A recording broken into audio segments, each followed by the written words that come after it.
Ma'am, we've let the participants in. I think we can begin.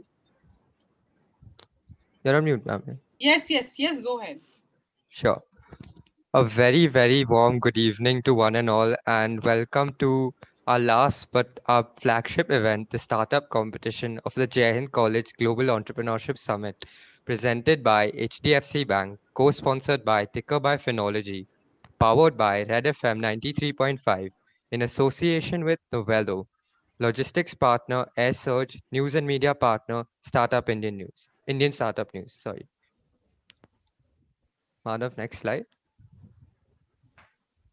In association with Digital India, Ministry of Electronics and Information Technology, National E-Governance Division, Maharashtra State Innovation Society, Make in India, Skill India, Startup India, AWS Activate, Enactus, Vadvani Foundation, Startup Grind, Unicorn India Ventures, 314 Capital, and Lead Angels.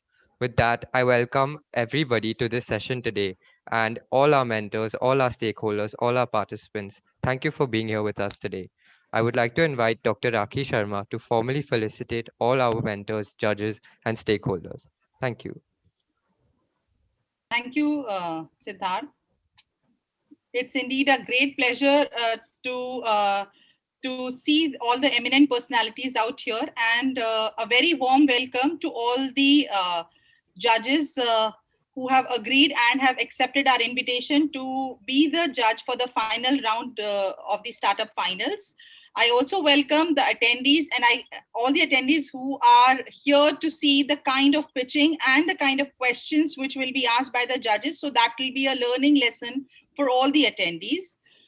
And I also would like to congratulate all the startups who have reached to the finals, and I wish good luck to them. It's an honor to welcome all these personalities who are with us. And with a formal introduction, we are beginning with Mr. Mohit Shukla. Mr. Mohit Shukla is a managing director and legal head, Barclays. He's an experienced legal specialist with significant and has demonstrated value in financial services industry in its institutional, investment banking, corporate, SMEs, and retail domains in banking and non-banking financial services. He's skilled in banking, securities, legal writing, capital markets, corporate law, regulatory and compliance guidance, oversight and advisory, and associated risk management, and also in the matters of governance, regulatory, and government relations and policy. He has a diverse background and a strong grounding in commercial environment and varied experience that lend himself with ease to challenging situations and opportunities in financial and other industries as well. He is a strong professional and has graduated from St. Xavier's College Autonomous Kolkata and University of Calcutta. He is a certified professional independent director. He's an active mentor, board member of a not-for-profit working and the issue of malnutrition, advocacy for inclusion. We welcome you, Mr. Shukla, to be a jury member for the final startup round competition. Next, jury member for the startup final is Mr. Uday Vankawala. Mr. Uday is a CEO of Atal Incubation Center. Mr. Uday has been active in the Indian startup ecosystem as a collaborator, facilitator, and motivator since 2010. He is involved in envisioning, planning, and providing overall leadership to Atal Incubation Center, RMP, with the objective of nurturing and supporting new age entrepreneurs for New India. He is advisory committee member of Smart India Hackathon by MIC and AICTE. He is also an evaluator of IICDC powered by AICTE Mission, DST, and Texas Instrument. It's a pleasure to have you, Mr. Uday, on board. The third judge on the panel is Mr. Peshwa Acharya. Mr. Peshwa Acharya is a chief marketing officer of large education group. He is an ex-CMO Reliance Retail.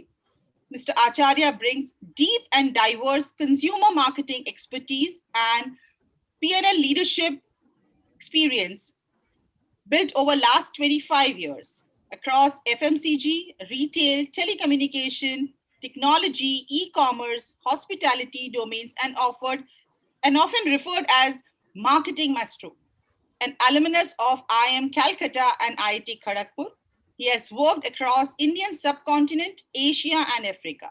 He was the first CEO of IIT Bombay Research and Innovation Park, Aspire, in 2015.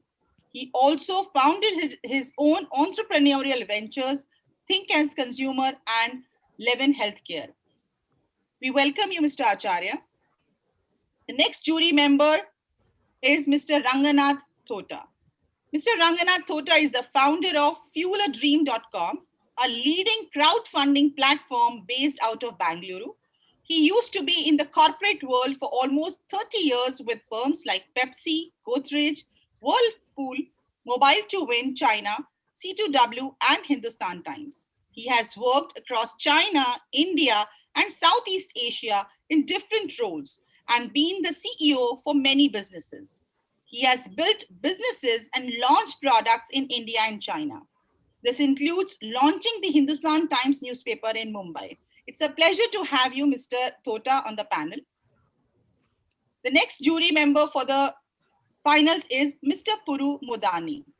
Mr. Puru Modani is the founding member of Mumbai Angels, director and chief advisor, Marwadi Angels.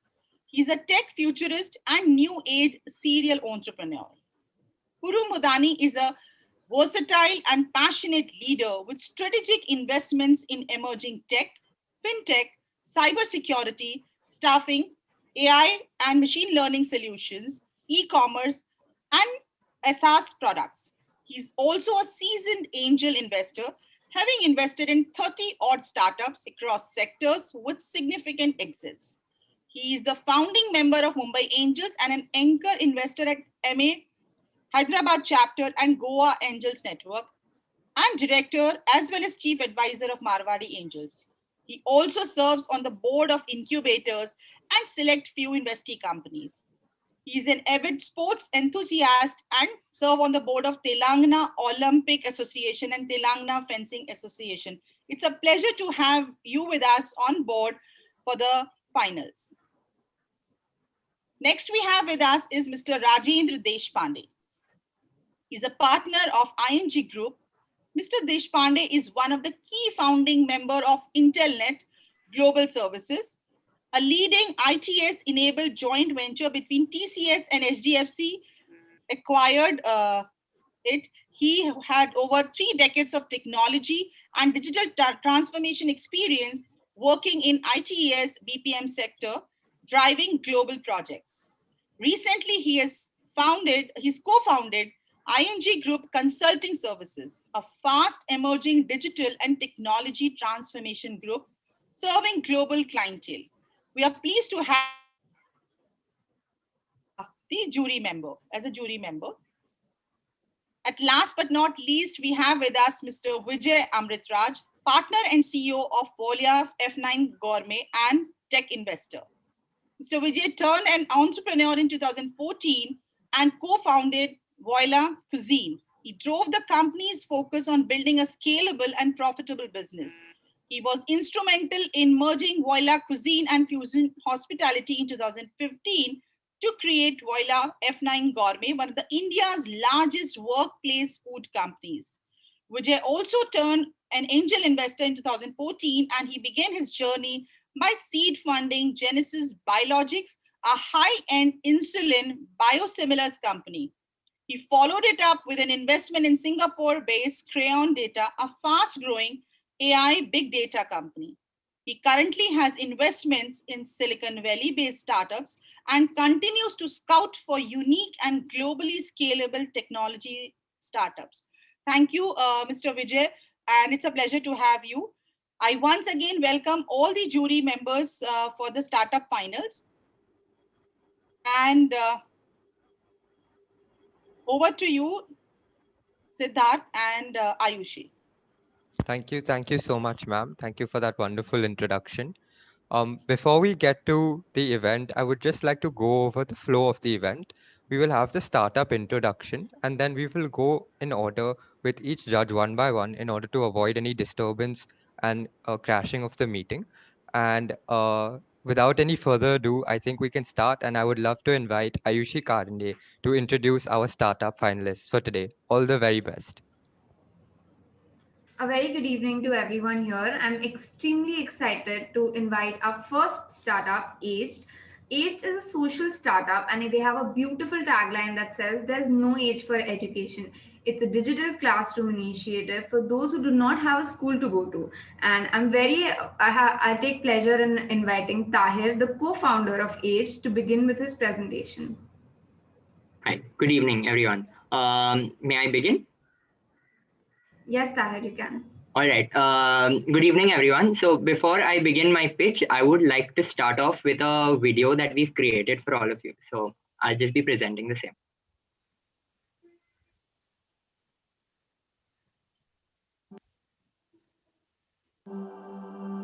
Imagine your grandmother looking into a phone screen, smiling like you do when you get your notifications. Seems strange, right? Being at home doing the same old things could be difficult and mundane. But that is how life goes on for a certain people. We identify that adults from privileged sections lacked purpose, opportunities, and company. But imagine if grandmothers also had a school to go, classes to attend, and make new friends. That's exactly what we do at Aged, a digital school where magic happens from the other side of the screen. In our startup for mothers, grandmothers, fathers, and grandfathers, we start off with a multiple days induction workshop where we help our consumers identify this need and, along with that, touch upon various aspects of learning like technology, mythology, self love, and reconnecting with passion. We continue the learning with a monthly membership model where we conduct activity learning workshops for our students. We are in phase where we are testing our content till December and we plan to increase our consumer base by conducting multiple workshops. Post that, we plan to grow through an app and a website. It's been 3 months since we started and we are a proud school of 40 plus mothers and 12 plus grandmothers. Impressed by the idea, topmost brands like Red FM, Taper Tail and Gustola have collaborated with us. Our platform has provided a sense of there's more to life to Vaishali ji, who is now reconnected to her long lost passion of becoming a yoga teacher, and to Saira ji, who is on an entrepreneurial journey with her own YouTube channel. It has contributed to speedy recovery of Pushpa ji and has encouraged Yashodhara ji to learn languages other than her local language. We strive to build a community of learned and happy adults who look forward to life with same passion that they lost with their youth.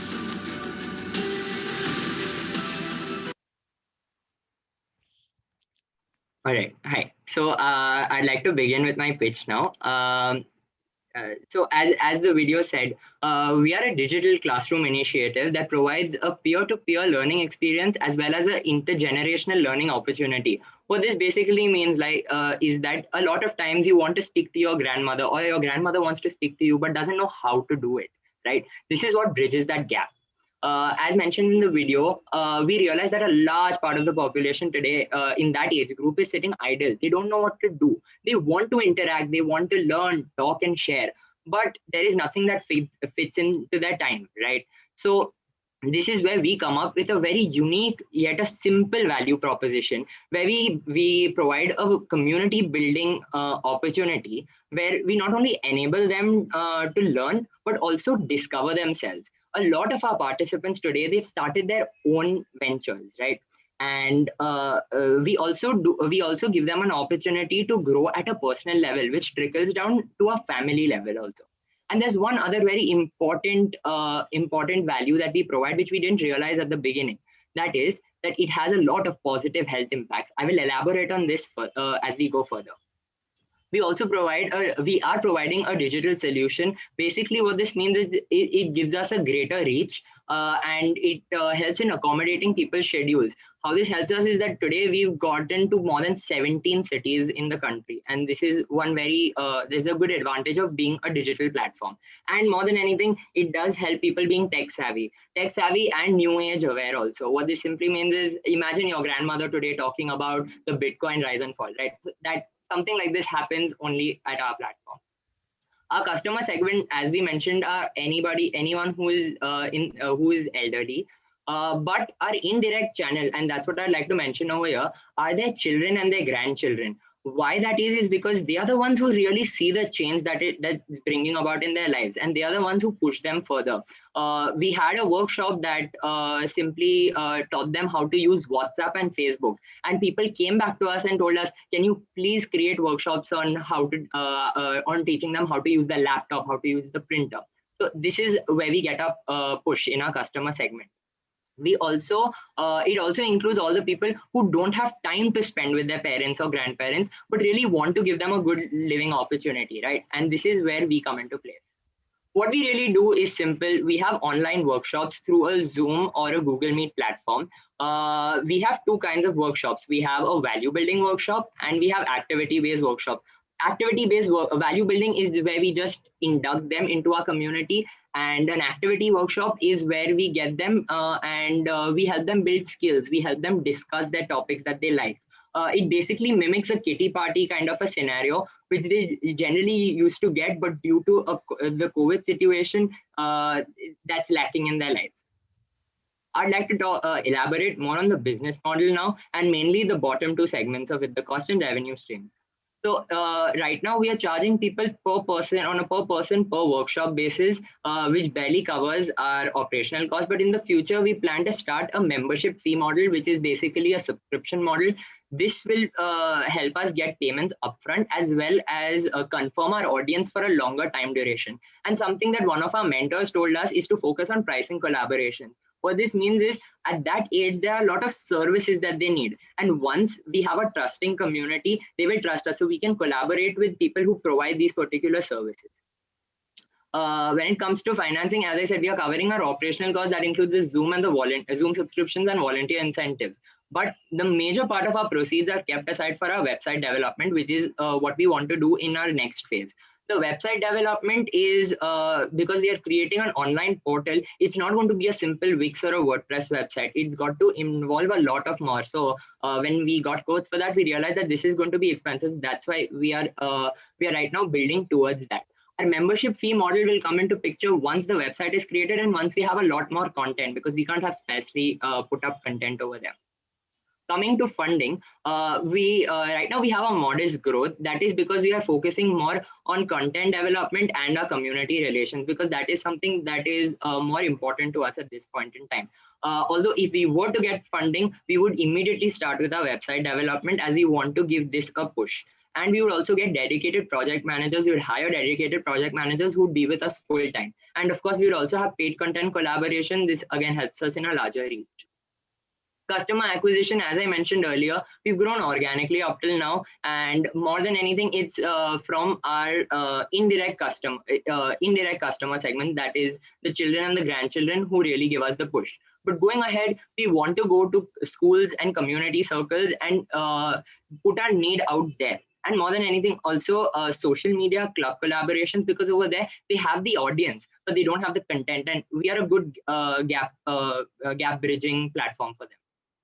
Coming to branding and social media, we position ourselves as aged. There is no age for education. What we do is we emphasize on the need, we focus on the need, and we tell people why a peer-to-peer learning experience is so important to them. And you can see that clearly from our testimonials. Here is where I'd like you to just read the first one. We didn't realize that our venture can have any health impacts. But at the beginning, when we had a session for grannies, one of them said that she didn't have the will to live. But suddenly she was very positive after that. And it was such a heartwarming feeling that we realized that we want to incorporate this in everything that we do. So that was when I said it had positive health impacts. Moving on, for our social media, we go through our parent NGO's handles that is denied, and our founders handle, because these are what help us get a larger reach. The current status of our venture, the video is slightly old. We are 10 months into our startup now, and we've shown great growth. We have over 100 mothers, 50 grandmothers spread across 15 workshops. Our community is growing, and this is mainly because of our volunteer side that has almost doubled to tripled in this period of time.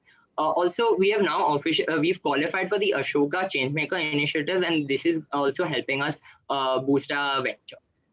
The challenges that we face are that organic growth may slow down. The referral model that we were thinking about, it's slowing down. So that's why we are looking at a go-to-market strategy when it comes to community circles and social media clubs.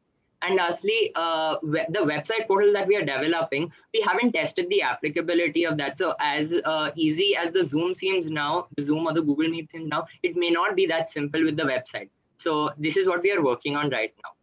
Coming to our team, it's basically the founder, Vanika, and myself. Vanika couldn't be here due to some unforeseen circumstances, but she's the one who's responsible for the content creation and team management, whereas I'm responsible for any the form of the business analysis and any kind of financial planning and finances, handling the finances. The operations is completely managed by a volunteer, the other backbone of our venture. Thank you. That's about it from me. Thank you so much, Tahir, for that lovely presentation. We can start the round of questioning with Mr. Ranganath Tota. Just a minute. So Tahir, can you hear me? Yes, sir. Yeah. So just one or two quick questions. One is, you've been doing this for 10 months. When did you actually start, customer acquisition? Because if I look at the numbers you have, the numbers are reasonably small. Right. And my question is it something you built over the last 1 month or 2 months, or is it actually a 10-month effort to get to 100 people? No, it's not. No, it's not a 10-month effort to get to 100. We started off with a community of about 10 to 15 mothers, and we experimented with them for about 3 to 4 months, where we tried new content with them. After that was successful, that's when we even started charging. Before that, we weren't even charging because we didn't know how good we are, right? And from then, that's when it built on. So I would say for the last 5 months. And how much are you charging currently? So we started again at somewhere at 100, 150, and now we are at 400. And we want to increase this, but we don't want to charge per person per workshop. We want to just make it into a membership fee. So this is 400 per what? Month, year, workshop? How does it work? All right. So as I mentioned, there are two kinds of workshops. There's a value building and there's an activity. So the value building workshop is a direct, it started with a 12-day workshop, and now it's about an 8-day workshop where we just get them, we make them comfortable. The thing is with this age group, people are very, very closed up. They're very closed and they don't like to share. What we do is we get them, we ease them in, and there is a one-on-one. That's why we have such a large volunteer base. There's a one-to-one interaction, and that's what makes them comfortable into the community first.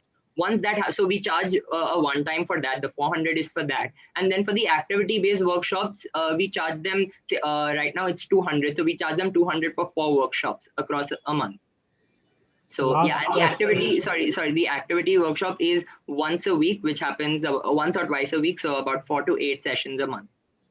The last question is, the pandemic has obviously, changed a lot of behavior, especially for people who are slightly on the older side, because they've not been allowed to really, step out too much, which is why you get comments like, COVID ke time pe jeena mushkil ho gaya. Right. So once things go back to normal, right.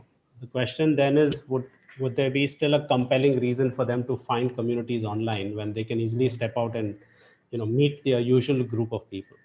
Absolutely. So the thing is, community building is a very large part of what we are doing, but at the same time, it's also different kinds of discussions that we are getting to them, right?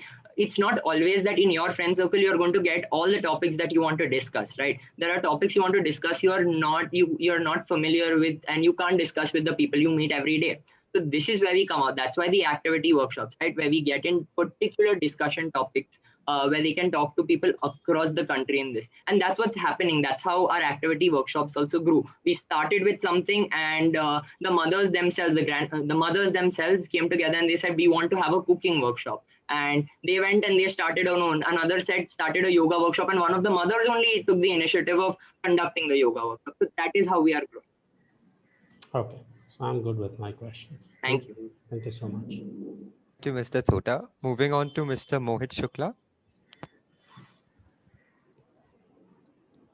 Yeah, can you hear me, Tahir? Yes, sir.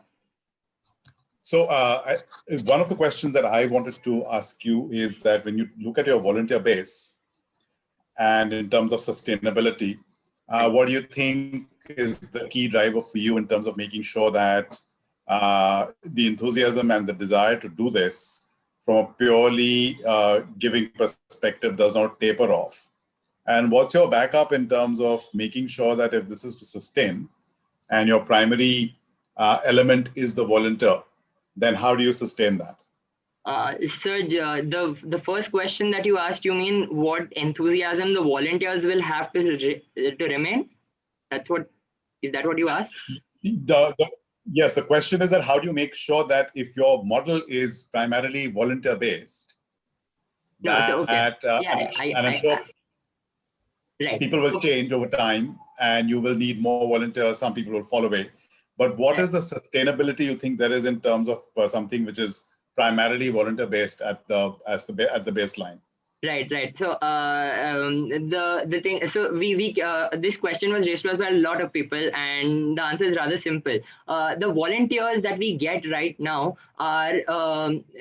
It is slightly scary, but they are temporary. Okay, they are temporary at every stage. What happens is a particular mother or a grandmother comes in, and their child or grandchild sees them being very happy, very enthusiastic about it. So they are also very enthusiastic at the moment, right? And they continue for the next 2 workshops that we hold to assist another grandmother or something like that. And that's how we are growing. And so if I were to tell you, the volunteers that we had right at the beginning, they're not with us anymore, and it's continuously changing. So we keep getting more and more people, because the satisfaction that is there, it is so the satisfaction level is so high that people want to come and be a part of it. We've never ever faced a slack in volunteers.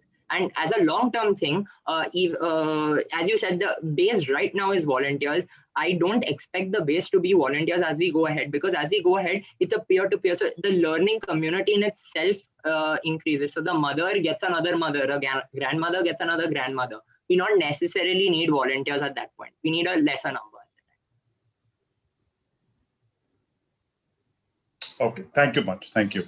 Yeah. Mr. Acharya, we can have your line of questioning next. Sure. Can you hear me, Tahir? Yes, sir.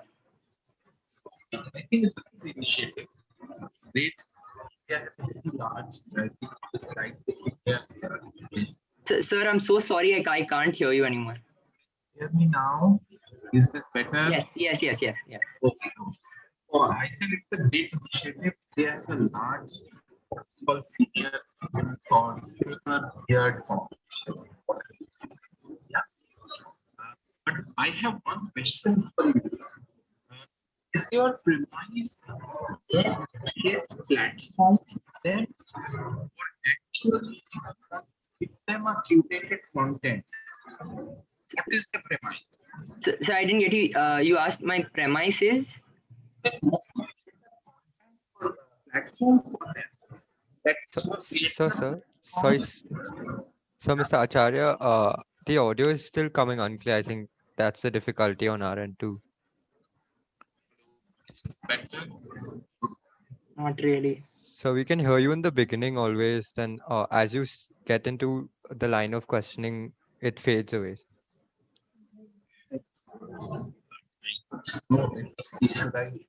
Maybe you can try without headphones. Yeah, let me see. Is that brand slightly better? Sir, put off your camera. It will be better in terms of networking. Just do the voice call. Is this better? Hello. Is this better? No, sir. I'm so sorry. I really can't hear you.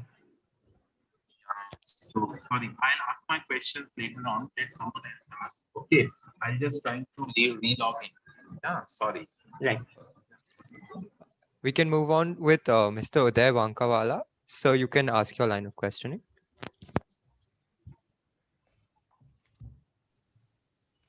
Yeah, sure. Thank you so much. I think he can type in the question as well in the chat window if at all the audio is difficult, but let him re-log in. So Tahir, wonderful. I think the initiative, what you have really done. So rather than a question, I've got one suggestion as well. You are into social impact space, right? That is what you are into. So my question is more around, I think that's what the earlier jury also wanted to ask, was about curated content. At this moment, what you are doing is more of experimental thing in a way that someone would come and then say that, hey, this is something good that I would love to kind of have it, and then you are incorporating those suggestions and taking it forward. So be mindful again. I mean, that's very important in a way that you really need to know exactly what all content that you'll be delivering. So that's more of a question to you, that how strong is your team in putting down that content, which is curated content. And second is the technology. I think technology is going to play a key role in this. So how strong is the team around technology? Right, sir. So to answer your first question, sir, we don't go blind. We are not going in blindly just with the content. What we did was, for the first 3 months, we did a rigorous survey. We did rigorous surveys. So we started off asking children what their parents and the grandparents will like. Then we went on and asked the grandparents themselves that what they would like to do. And we spent a really long time in this. We spent a really long time in this. And that's when we started getting a baseline for what our content should be. We also, so when we had like about 20 topic areas, we are only covering up to 7 right now, and we want to increase that. So that's why we are still in our research phase. We thought we'd be done by December, but again, dealing with that age group, it's a little slow. It's we can't just push in new things. So suggestion is, get the best of subject matter expert around it, and have with people around it, so that because otherwise it's going to be overwhelming in a way, the kind of task for the content team. And my second question about the technology, I mean, would love to know more on the tech front, because this is a scalable model, and technology is going to play a key role. So whom do you have in the team to manage that? Right. So for technology right now, as I said, in fact we did earlier. We tried to have a couple of other things other than Zoom, but then one grandchild of some grandmother only came and told us that why don't you guys just keep it simple? Just keep the Zoom. She's very comfortable with Zoom right now. She'll do the Zoom. So for now, we have Zoom, and it's worked wonders. Surprisingly, we've not had flags with when it comes to that. Moving ahead, when I was speaking about the website model, we have we have 2 people on the inside who know the background of how we want to place and structure our videos, our content on the website, and they've already worked around it now. And we've already spoken to our website development team. It's a small scale website company that develops all of this. And we've spoken to them. They've given us code. They said they'll do half of it pro bono. But anyway, it's a don't outsource. Don't outsource. That's my suggestion. This is going to be the core kind of element of your venture, which is about technology. You really need to have it in house. That's one suggestion. Second is, you are in social impact space, and don't experiment too much on the membership model. I think that is one of the things that you really need to understand. That if you keep on changing your fees model, I'm sure that's going to be rather, you need to find more of takers from corporates, CSRs, or people that can fund this. And why I say technology, it's not just website, the kind of information that you'll be gathering, the data that you'll be gathering through those learnings is huge. So you need to maintain that through a forum, which Zoom cannot do it. So it needs to be either a peer learning platform, or something what used to be called as learning management system. Now people have moved to another management system, which is more of peer learning management system. So just get on those particular things, and you can collaborate as well. But really a wonderful thought. All the best. I think in the interest of the time, maybe we'll take it offline. Certain other questions. Thank you so much, sir. Really appreciate it. Moving on with Mr. Modani. Great initiative. I think it's much needed, and especially the pandemic has opened up the entire space significantly for these kind of initiatives. The only challenge which I see with this age group is the customer acquisition and virality. How do you actually create that critical mass, and how do you make it viral to get that critical mass? Because as one of my fellow judges just mentioned, the challenge which I see is with the subscription model. If you were to move beyond the subscription model and towards more of a CSR funded or ad funded kind of a model, you'll need significant scale. So how do you build that scale? How do you build that virality for this kind of a social media play?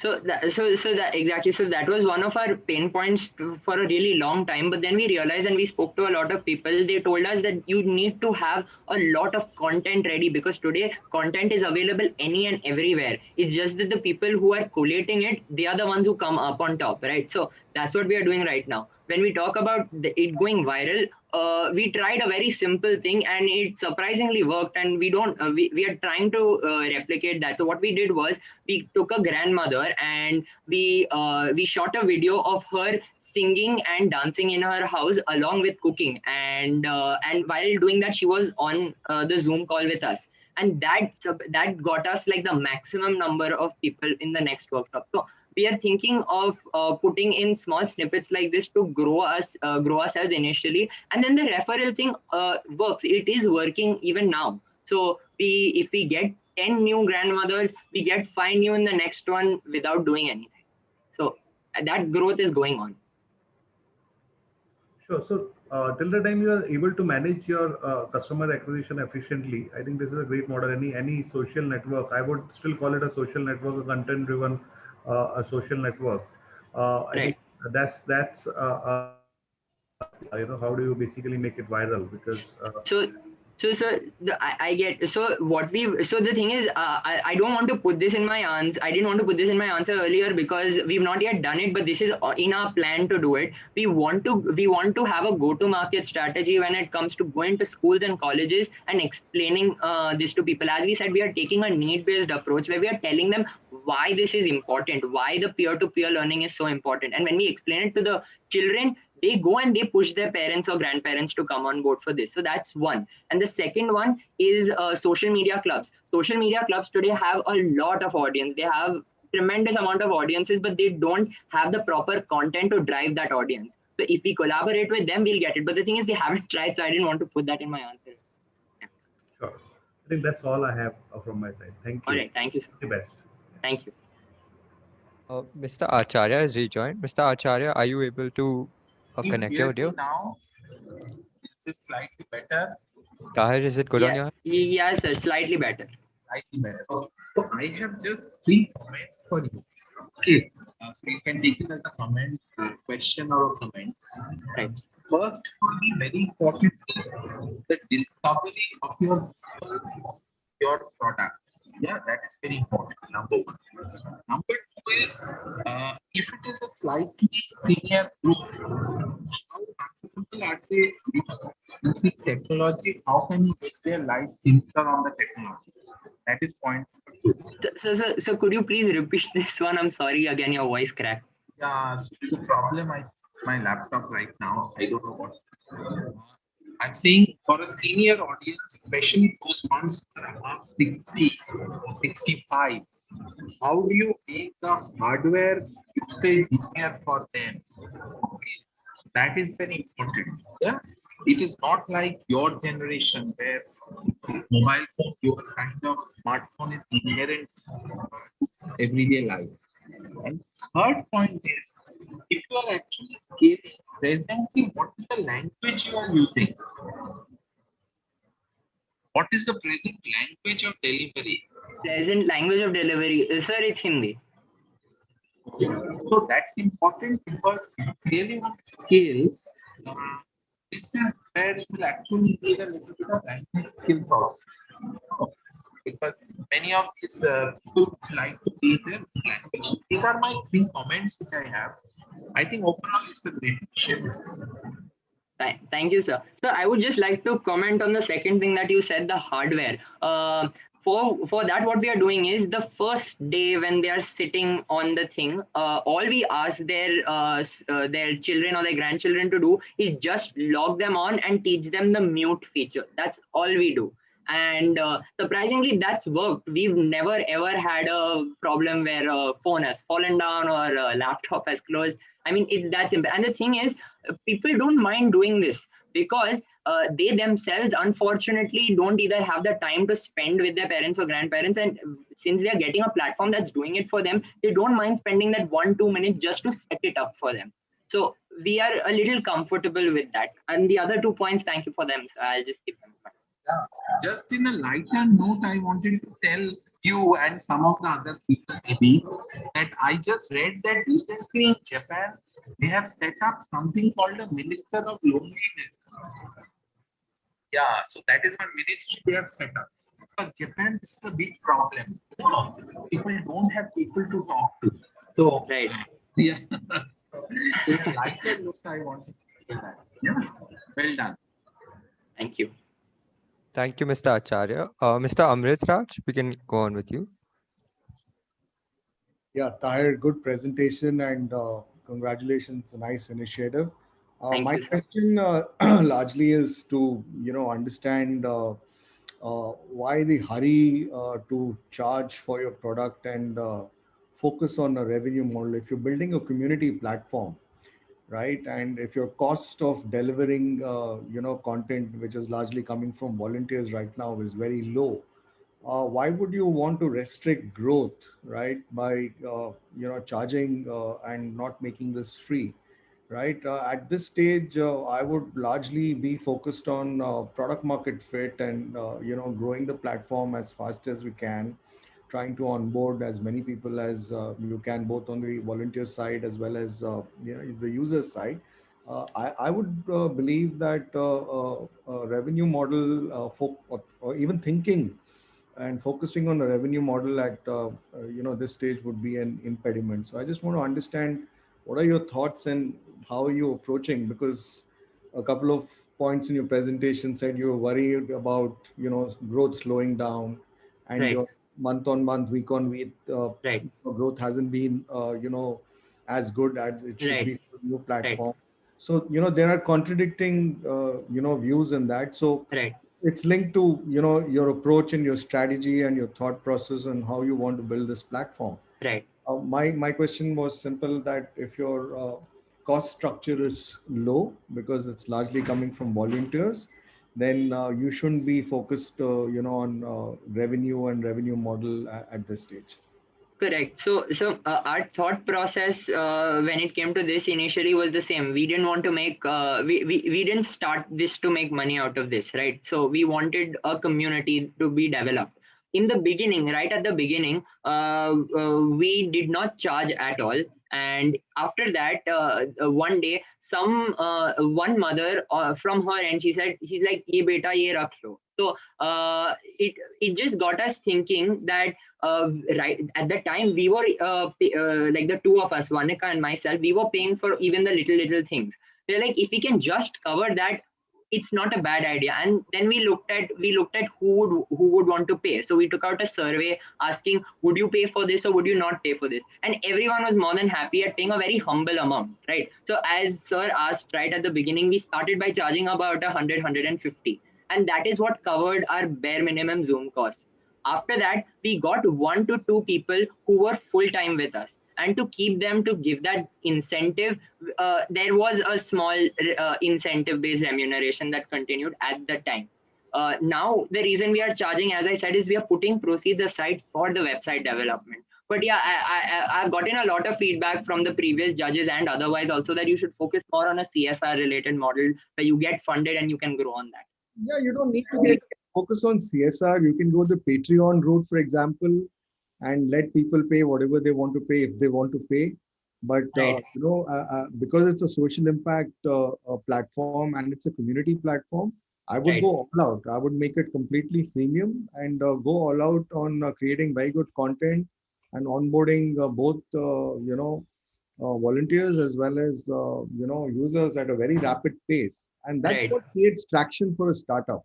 You Right. shouldn't get at this stage blocked by impediments of revenue Yeah. and models. It's too Yeah, early. this is one constant feedback that I've got, especially in this last month when we've spoken to people. So 110% we are taking this into consideration. Too early. I mean, there'll be a Yeah, lot of I avenues. completely get it. There'll be a lot of avenues for revenue which will open up, but it's important that you build a very big base quickly. Right. Yeah, that's my question. Thank you. All right. Thank you, Mr. Amrit Raj. Thank you for it. Yes, thank you. Mr. Deshpande, we can go on with you. Sir, first of all, great presentation. I have, all the questions are almost addressed by earlier judges. I have only one or two key questions.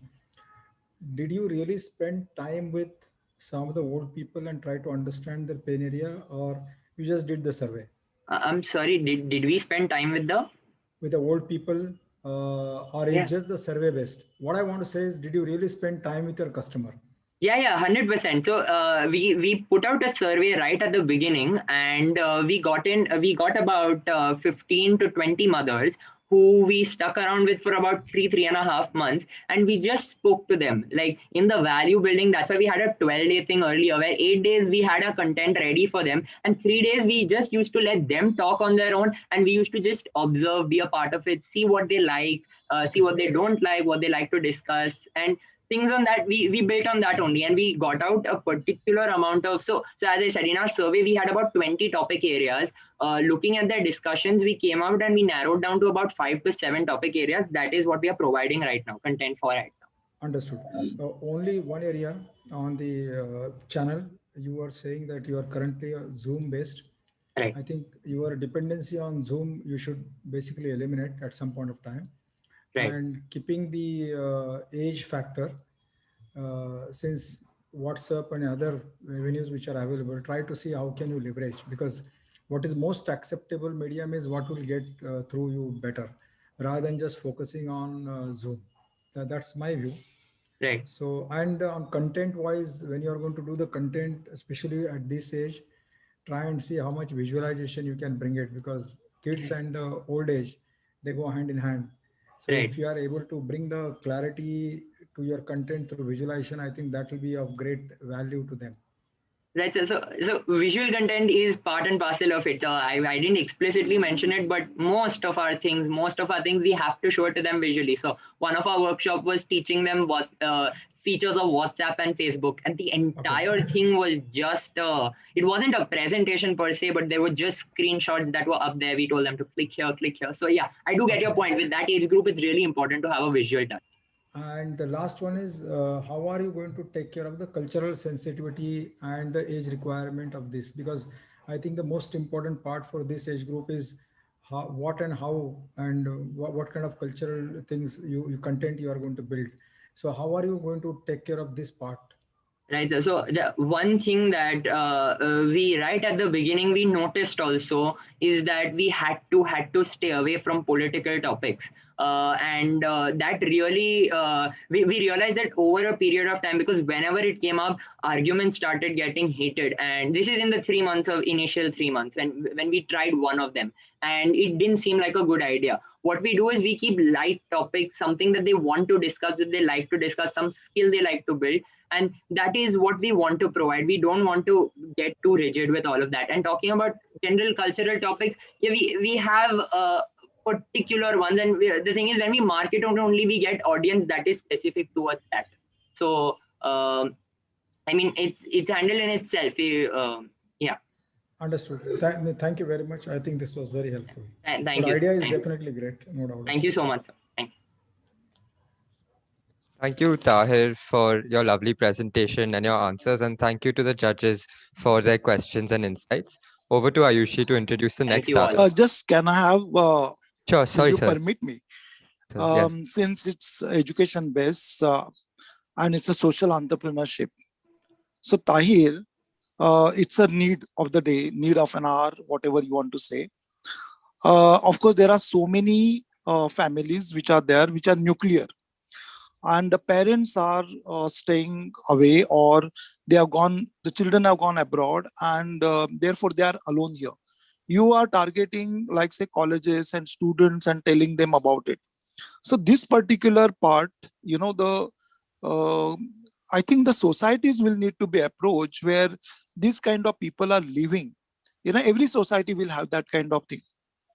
So since you are only going to the college, maybe you will need to spread the word that the college students should not look at their own family, but rather also should look at the other families where only the old people are there. Because during this COVID situation, our Jain students, you know, had one startup where they were trying to help the old people because they were not able to go out and buy the things. So at the doorstep, they were providing it.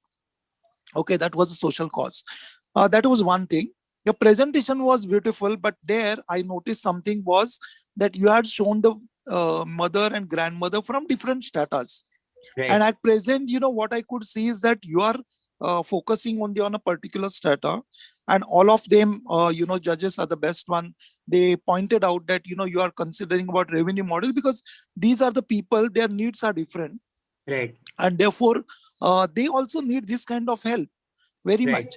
And so how one can go about it? Of course, today, even you'll find that everybody is having a smartphone or Right. some phone or other. But again, the data, that having that kind of data and all those things for particularly for these people will be difficult. And that is why, one of our another from Jain College is a Green Soul. He went with the companies and all that, because once you prove yourself, all are ready to help you. Right. And another thing is the language. Many times you are now focusing on Hindi, okay, but along with that, many people are comfortable with their mother tongue, particularly at that age. So Right. I think you will need to look at that particular part of it. Yeah. And content which are there at heart. So your interaction with them will bring out, like, say, what it is, because survey will be one part, and it was rightly put that whether you have interacted personally. So not just the 15 people from a particular group, which may be the coming from the elite family or something like that, where everything is available to them. So this becomes another toy. Right. Okay. So really, to have the social impact, I think it has to reach to the different stratas, different levels, different kind of aspects to be covered over here. And I think your content development accordingly will change, and you will Absolutely. need the people from that kind of things. Maybe initially the volunteers and all that. Maybe some students also, who are coming from that background, they will be coming forward and ready to do some kind of internships and things like that way. Absolutely. So I think I hope that this really reaches out to every mother and grandmother who really needs that kind of a help. Because what I could see is that the family which you are talking about, at least the people are around them. So when the people are around them, they know they are there. But there will be people who do not have anybody around them, and for them the difficulty. And I know some families where somebody who are staying far away, they have to go make the adjustment, they have to teach them and all that. Of course that happens, but today's system has changed. Even in Mumbai, your next door person doesn't know who's staying in next door. That neighborhood and that relationship, all the things have changed completely. So I think that is something which you'll need to look at. I Thank will. you. Thank Great, you so much. great, Thank you. great. Thank you. Thank you, Tahir. Now I'd like to invite Team Momscart. Momscart is an e-commerce marketplace that sells non-perishable homemade food products. They aim at making food as a means of retaining the cultural identity of India. We have with us Aman. Hello everyone, hope you all are doing well. So can I start? Yeah. Is my screen visible to everyone? Yes, it is. Okay. Can I start? Sure, you can. Just a second. Namaskar. We feel proud that we live in a country where we see new people, new culture, and new taste after every few miles we travel. Hello, everyone out there. I am Anpurwal, founder and CEO Mom's Card, handcrafted by Moms of India. By the word Mom's Card, the first thing comes to your mind. There's something related to mom with moms. So yes, Mom's Card, handcrafted by Moms of India. Let's have a look on the problem we are trying to solve. Is people across India find no platform that deliver cross-cultural food delicacies. Homemakers with passion for cooking, homemakers with passion to start their own businesses. The women entrepreneurs, the women-led businesses find no platform to sell their homemade products online. No platform allows regional language food blogging and food connect between the foodie generations of India. Let's have a look on the solution that we are developing. Mom's Cart is an e-commerce marketplace that sells non-perishable homemade food products, thus making food as a means of retaining the cultural identity of India. Our goals: interconnecting cultures and traditions by food delicacies, publicizing the local delicacies of India, promoting the vision of vocal for local, fostering economic independence to the women entrepreneurs, joining hands with Mom's Card, promoting the mission of Atmanirbhar Bharat. Let's have a look on the Mom's Card's mission. Mom's Card is on mission to provide economic independence to the women who are the homemakers with time through finest delivery of traditional edible products to the food generations of India. She inspires us. Read the inspiring stories of the women entrepreneurs who started their entrepreneurial journey with Mom's Cart and now building their businesses and brands with the help of Mom's Cart. At very first, you all can see we have Mrs. Sureka Sonwane from Indore. She's a retired government officer. She sells her solar dry products online on Mom's Cart. On second, we have Mrs. Meena Jain from Jammu and Kashmir. She sells traditional Jammu Kashmir pickles online on Mom's Cart. On third, we have Mrs. Lalita Amol Patil from Pune. She sells traditional Maharashtrian papad online on Mom's Cart. On fourth, we have Mrs. Jayalakshmi K from Chennai. She sells South Indian recipes online on Mom's Cart. On fifth, we have Mrs. Preeti Sen Arora from Darjeeling. She sells homegrown teas online on Mom's Cart, and many more inspiring stories of the women entrepreneurs joined hands with Mom's Cart and now doing their businesses online. Let's have a look on market opportunities. India's food tech market considered to be world's sixth largest market. India's snack market projected to grow 1 billion by the end of 2024. India's food tech market projected to grow 15 billion by the end of 2024. India's social commerce, the sharing and earning model, projected to grow 20 billion by the end of 2024. Online ordering, home delivery, cashback facilities, and reward points summarizes the Indian customers. Looking at the market opportunities, India's market, untapped market considered to be world's sixth largest market, and a huge opportunity can be tapped. Let's have a look on differentiating factors that moms are bringing to the market. The homemade products, promotions of regional delicacies, economic independence to the women, and in-house women entrepreneurship. Let's have a look on the business model canvas. Key partners, women running the small businesses, the logistic partners, the promotion partners, and the payment partners. The key activities that we are using: user management, managing the delivery and marketing, innovating the infrastructure and supply chain, and customer support. So let's have a look on key resources that we are having. Food bloggers network, Mom's Cart platform, logistic supply chain on 20,000 plus pin codes. Let's have a look on the value proposition that we are having. What does the buyers get? Qualified homemade products at your doorsteps, online delivered, safe packaging, and online payment methods. What does the sellers get? Hustle-free setup of their online businesses, being their own boss and building their own brands, direct payments to their bank accounts. How we maintain the customer relationship, the social medias, the rating review feedback system, online and local events, and assure products by Food Bloggers Network. Let's have a look on the channels that we're trying to be using. Websites, mobile applications, and the social medias. The customer segments that we're targeting, the people living away from their cultures, people living the regional specific food items, the corporate peoples, and the student segments. The cost structure that we are following: tech maintenance, Mom's Cart, marketing and customer acquisitions, and office payroll cost. Let's have a look on the revenue streams that we are following: commission on product sales, Mom's Cart plus subscription, and affiliate and reseller sales. Let's have a look on the timeline and future plans. Idea generation, January 2019. Till December 2019, we started a beginning of execution and setting up our digital imprints. Till January 2020, we started building our sellers network, developing our tech platform, and getting up some initial orders. Till December 2020, despite of COVID pandemic, we managed to clock 5,000 plus app downloads, 500 plus women across India joined hand with Mom's Cart, 10,000 food bloggers from 100 plus cities joined the Mom's Cart via Food Bloggers Network to promote the mission and vision of Mom's Cart. We reached digitally 50,000 plus peoples till date. We also conducted FBN Award, the Food Bloggers Network Award, to find the best city food blogger across India. Let's have a look on the future plans. International market entry, launching of locally made products to the international market, reseller launch, and launching of Mom's Cart Mahi, the virtual assistant in Indian avatar, team expansion, growing Food Bloggers Network, innovating the supply chain, Mom's Cart microfinance arm, and ready to eat products. Mom's Cart microfinance arm is a small micro loan lending platform under Mom's Cart for the women businesses to get empowered and boost their businesses. Let's have a look on financials. Mom's Cart projects a sales revenue of 1.61 CR for the first year of operations, 3.23 CR for the second year of operations, 16.15 CR for the third year of operations, and 48.45 CR for the fourth year of operations. Mom's Cart projected to reach break even in third year of operations. Let's have a look on funds required. Mom Cart looking forward to raise 1.5 CR to boost our 25% in tech, 25% for manpower, 30% for marketing,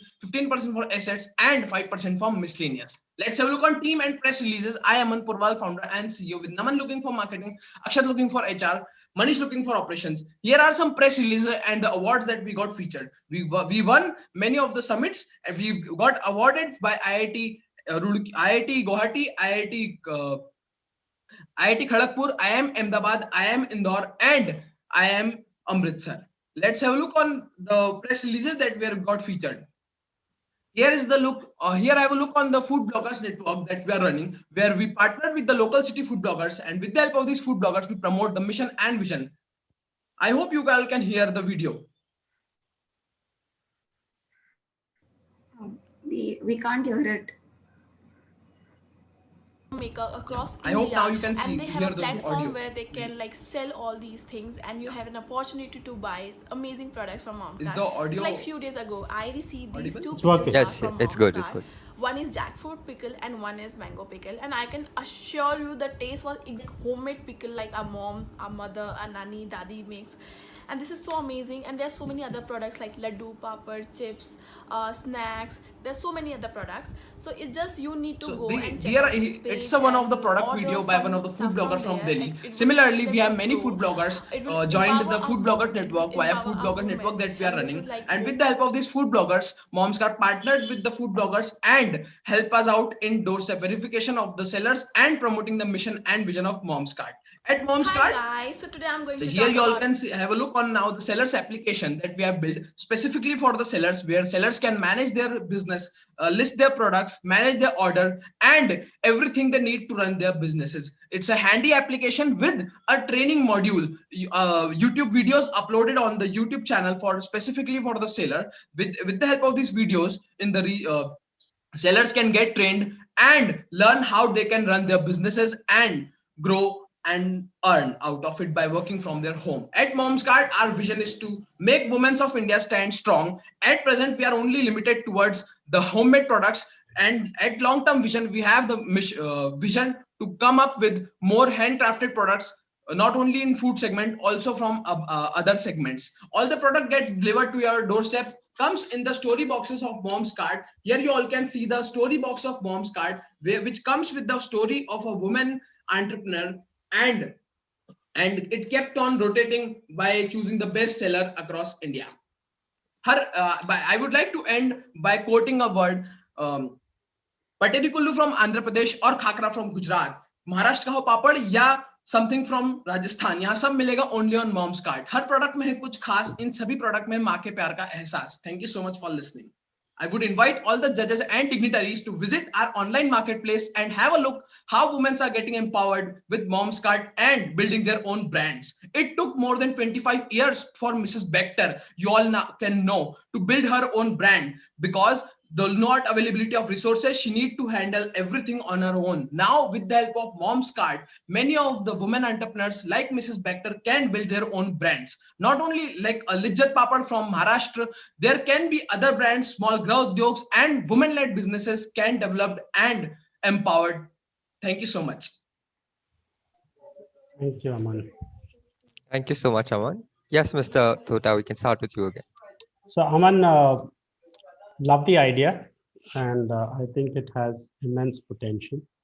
So, I want to congratulate you on what you've already achieved and what you've already done. It's a great idea. Thank you so much. And food is very integral to the way we Indians are. So, and a lot of these bring back childhood memories for a lot of people. So, people will definitely do. One suggestion I have is I think you're doing too many things. I looked at your plans. I think you're doing too many things. One of the things I like to caution, young people is move a little slower than you're trying to move. You're moving a little too fast. Tell me, is your website the momscart.com? Right, sir. So I just went there and looked at two of the favorite products which are featured on your homepage, and both of them are out of stock. Okay, sure, sir. Okay, so this is what I'm trying to say. When you do too many things, you don't realize that these very basic things are there. So I looked at Rajgira, Laddu, and something else. Both of them are out of stock. But that says hot selling and favorite. Where I'm coming from is I think you've got a great model. Focus on building massive customer equity. Focus on the entire value proposition and the chain. And the only question I have is, I looked at your team. Do you have any moms on your team? No, sir, we do not. We have the Get some sons moms of the on your moms. team. I'll tell you why, because they come with a very, very different perspective, sometimes. So do get a few moms to actually work on your team. Okay. Sure, sir. It's also fun when young people like you interact with older people. You sometimes get very, very divergent perspectives. And I would be very keen, to hear Vijay's perspective from a food perspective, in terms of, the only question I had for you is, how do you ensure that you're compliant from the products, in terms of the product certifications, quality, and things like that? That's a gray area for me, because I'm sure there are a few legal things. That's my only concern. Yes. Otherwise, yes. I think it's a great idea. Sir, after the government of India made it mandatory, our every seller now has an FSCCI registration, and the sellers who do not have the FSCCI registration, we guide them. We have a complete guide how they can get an FSCCI within the span of 1 month. Perfect. So that's all I have. Thank you so much. Yes, sir. Thank you so much. Thank you, Mr. Tota. And we are also open for opportunities, open for looking for mentors, investors, and the people who wish to join our team can connect us there. Done. Sure. I get the message. Okay. Thank you, Aman. Moving on with Mr. Shukla. Thank you, Aman. I think I liked the plan. I like the concept. The one question I have is in terms of margins and revenue models for the people who participate with you. In what way do you think that is the markup that they get from it justifies it for them? Sir, and initially to get to make our product market fit, to get our stability in the market, we are charging a commission, very small commission on every product sales, and it's totally free for a seller to come and join, create her shop, and get her business online with Mom's Cart. It's totally free. They do not have to pay anything. So that's the one thing. Another thing, we have a commission model on every product sales, ranging from a 5% to 25% based on the product category. So that's the main revenue source where Mom's Cart comes. And another model that we are working is reseller model, where the women entrepreneurs who do not have their products but have a passion to get a business online, so they can just share and earn by sharing, getting a commission out of that. Thank you. And just the add-on was, who determines the price for each product? Is it at the discretion of the seller? Yes, it's it totally depends on the sellers. We are not involved in the seller's price. We just charge a commission that is well known, declared to the seller very well earlier. So seller quote the price as per the shipping charges and the commission. To the seller, it's known, and as per all the final prices, seller is very well aware that if he quotes this price, his product will listed at this price. So he quotes as low as possible to get good orders initially. And is there a markup from the end customer as well? No, sir. Customer is not involved in pricing strategy. Customer but only do you take see a markup? Do you take a markup from them in terms of obviously the costs of delivery, etc.? Yes, sir. The delivery charges is paid by the customers, and in the sale times we are coming up with some offers where we offer free delivery above 499. Okay, thank you. Thank you, Mr. Shukla. Mr. Acharya, we can have your line of questions next. Yeah. Great idea. This is Peshwa here. Can you hear me? Yes, sir. Very well. I can hear you. Oh, of course, food and hospitality is a very important part of my domain. I have been in hospitality for quite some time. I think it's a great and interesting idea. One question I have for you. Right now, where are your sellers coming from? Is it across India?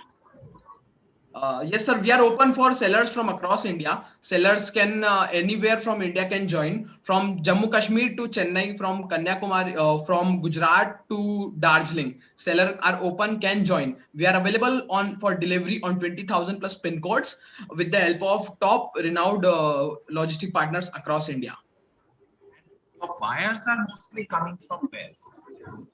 Buyers, sir, buyers are we are specifically targeting from metro cities where the people are away from their culture and away from their native places. So we are specifically targeting the metro cities, the Bangalore culture, the Hyderabad, the Kolkata, Chennai, Mumbai, and Delhi. Okay, great.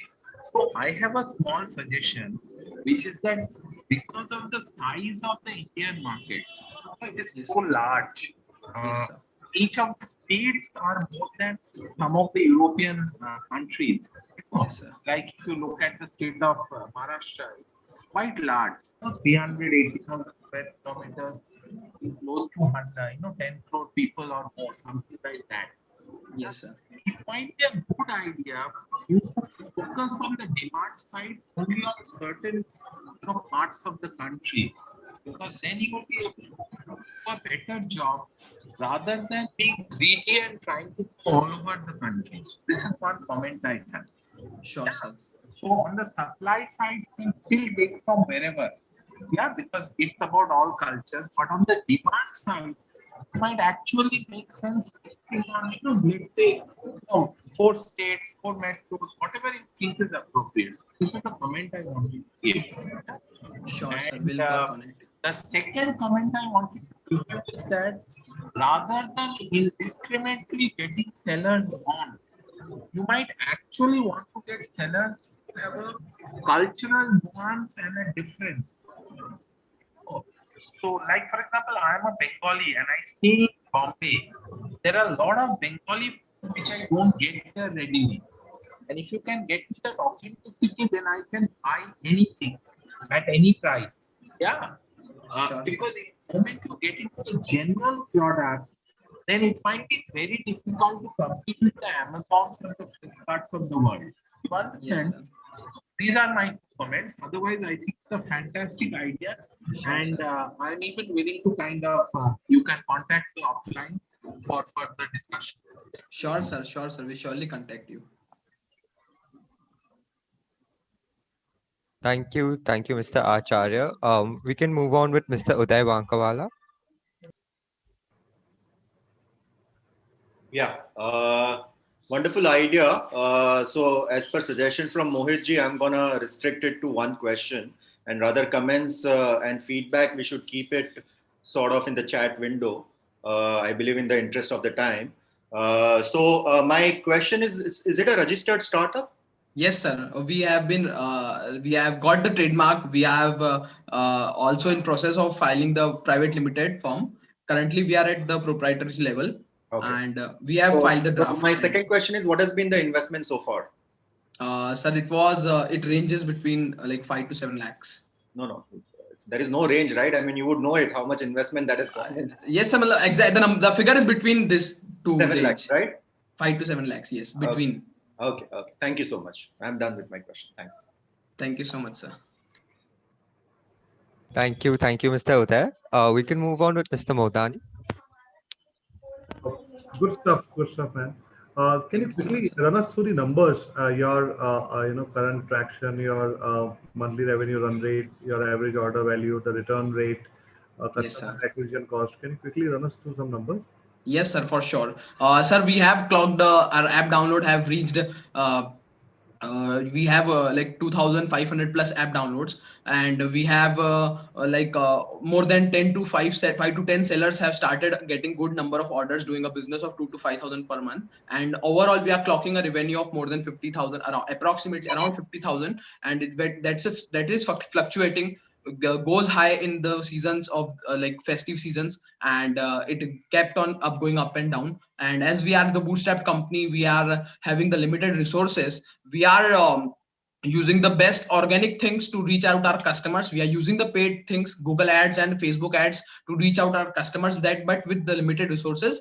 Rest everything is going paid marketing. We are also trying the influencer marketing with the help of our food bloggers network. We have registered over 10,000 plus food bloggers. These food bloggers are the renowned personalities from the various cities of India, and these guys help us out in promoting our vision and mission of Mom's Cart. And these guys also are get some perks from Mom's Cart, like coupons and the free orders, in which they get content to post on their social medias. We have reached 50,000 plus people digitally, and every day, every week, we are growing our numbers. Despite a COVID pandemic, the numbers are small, but we are fighting every day to every bite to reach and grow our numbers. Thank you. I think that's good information. Thank you. That's Thank all. you so much, sir. Thank you, sir. We can move on with Mr. Amrit Raj. Yeah, hi. I think great presentation, excellent product idea. I was a little worried when you started, and then because non-perishable food is extremely, perishable food is extremely difficult to scale. But since you're doing non-perishable product, I think it's a much required gap in the market. I was a little concerned when you told me we're charging a very small margin and stuff. I would caution you, unlike the previous presentation where I said it's too early to crack the revenue model. Here I think it is imperative that you do that right at the beginning. I love marketplaces. I have two investments in two global marketplaces. One is a global photographer marketplace called Shoot My Travel, where they charge 30%, right, of the revenue. I have another investment in anyplace.com, which is a marketplace for furnished rentals, home rentals, where they charge 10%, right? And the furnished home rentals ticket sizes are extremely high, right? Even then they charge 10%, right? So, and especially since in your case, you have a offline fulfillment to be done, that's a cost, right?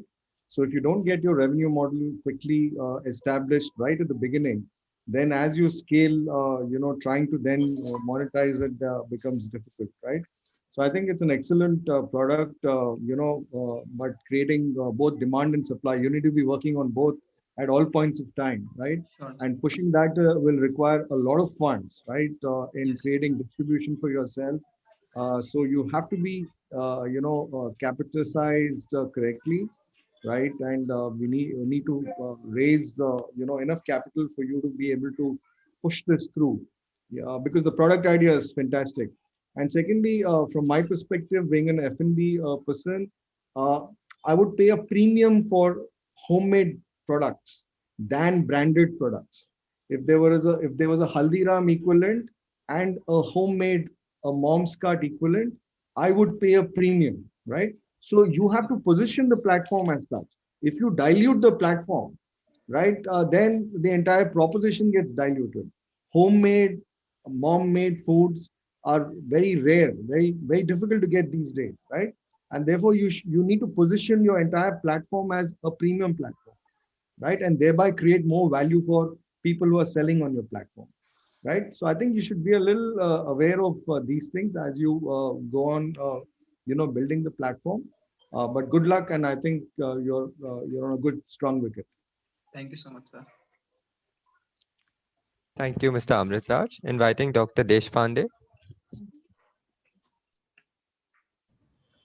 So my question is this time on the technology front, since you're growing and I can clearly see the way in which you are actually acquiring the especially customers on the platform. I hope you have taken necessary security steps in the early time, especially on the security testing front. Yes, sir. So Have we you have taken that? yes, Because sir. because the e-commerce is one which is getting really attacked by a lot of cyber things. It is important for you to take a look at it. And Yes, sure, second sir. thing, you heard from all of them about demand and supply. I am Yes, assuming sir. that product roadmap you are focusing on the analytical part of assessment, so that you are able to quickly understand as you saw that the products are not available. That situation shouldn't happen. And for Sure, that, sir. the best thing is you need to develop that. Is it something which is currently developed or it is in the roadmap? Sir, many things have been developed and many things are going on. Okay. Our website and applications are available on Google Play Store, and No, our that I supply. understood. I think what you heard from all the eminent judges is Yeah, that the the supply demand chain and part. supply is Yeah, actually yeah. something, there's a gap, and that can be fulfilled only through, while there are other elements, but one thing which will quickly give you return is identifying, finding the patterns, and doing the quick assessment and Yes, taking the sir. actions accordingly. Sure, sir. Okay. Yes, sir. So that's it from me. And I'm assuming that it is currently built by you, right? Or it is Yes, yet to sir. be? No, sir. Many things have been built, and the precautionary step that you're trying to told are many things have been taken, and every day we are like regularly we are finding out more secure patterns to get it encrypted everything. Okay. If you are not done it, better do it because you are already in the market, and Yes, sir. you should spend because that's the cost of doing business. Yes, sir. Thank you so much, sir. Thank you, Dr. Deshpande. And lastly, to invite none other than our principal, Dr. Shokwadia, if you have any comments or Thank you. questions. Thank you. I could see the passion. I could see that enthusiasm, and also that he has tasted the success. So he's very happy, and that could be seen. I'm a microbiologist, so I'm going to ask you in certain thing, and something I will tell you which will be helpful. I hope Sure, you take it. See, you Sure. mentioned about FSSI. Yes, sir. That's okay. Once they will do it. After that, what? Who's checking the quality? Second thing is a shelf life is very important. Even if it's a non-perishable still, because non-perishable word is wrong. Everything is perishable. So you will find the shelf life is important because you are delivering from places to other places, and you are not coming in between because you are not storing it or anything like that. So you are depending on the system which will be actually doing it, handling it, you do not know. And then the shortcomings of this particular production which is there, I think somewhere, I don't know whether you have visited all of them, any of them. Sir, for to coming to your questions, first thing, the FSSAI part. Once the FSSAI is the basic registration thing to get their account approved. Once their account is approved, we are keep on tracking the ratings and the reviews their products are getting. We have the tracking system developed, and we are doing a doorstep verification with the help of food bloggers network that we have developed. With the help, whenever a food blogger, like for example, a seller get registered from Chennai, with the help of a local city food blogger, we make a doorstep verification. We check the where the products are prepared, how is the process, how the seller makes it, and what the brand quality products the seller uses. We take all the inputs from the seller. Okay. This is the thing. My suggestion is that make one quality trim. Okay, so quality control should be from your side. See, if you say, like, take example Colgate, today it's not producing, it's getting it from someone else. They just give the brand name. So today you are the brand, they are not recognizing the mom, they are recognizing you. So I think you will need to have quality team to do that. Second, to enhance their production and packaging, which is very, very important. Yes, you should have that kind of technology support which could be given for the people whose product is really selling hot cake in the market. So if you can take the help of these people who are our judges here, and if you can get the technology experts on your team for this purpose to support the people, I think your business will grow in the terms, and definitely your revenue and all those things will go up, and your production and your input from 5 to 7 will go in multiples of zeros. Thank Okay, you so much, sir. All so your blessings, sir. yeah, but only thing is that quality and quality and quality and customer Sure, and sir. customer and customer, these Sure, things sir. are very important, because microbiologists does not accept just because it is coming from the mom. Somebody Right. mentioned that I will pay premium. As a Right. microbiologist, I will test it and I will check whether it's really Right. worth it. Right, So right. you have to have that kind of system. Sure, Otherwise, they talked about cyber. I'm talking about other troubles which you may face later Yes. on. Yes, Okay, sir. so Yes, please do sir. it. Okay. Sure, sir. We'll keep on all the feedbacks, and I would also like to share one thing, that we have got the trademark for Mom's Cart in all the domains. So in India, no one can use Mom's Cart apart from our permissions. More problem.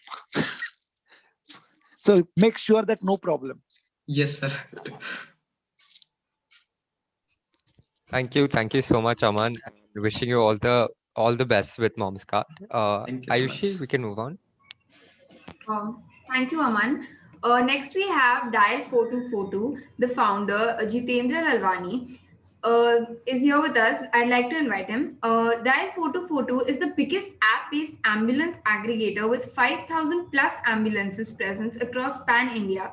They aim to give back to the society and make ambulances accessible for everyone. Jitendra, over to you. You can start your presentation now.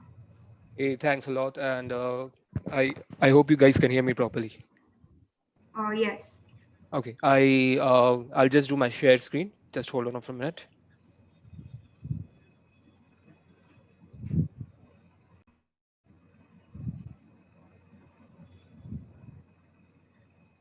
Can you guys see it? Oh, yes, we can. Okay. First of all, good evening, gentlemen. Great to have you all here. Uh, I am co-founder of Dial 44 Ambulance Services. We basically, our tagline says that we are one India, one ambulance network. That's our vision and mission that we plan to do in future. Before I get into Dial 44, I would just like to have few questions and maybe develop on certain points. Uh, I think in our life, everybody wishes that there is a Superman who will come and help them. Okay. And every time we want it, if we are in the middle of the traffic and we want a Superman to come and take that traffic away, if we know that we are going to fail in exams, अरे Superman आना चाहिए बचा देगा हमें. Okay. The girlfriend doesn't listen to you, we need a Superman in life. So we always wish there is a Superman in life who will come and help you. Okay. But the question is, do we really get a Superman when we need? Okay.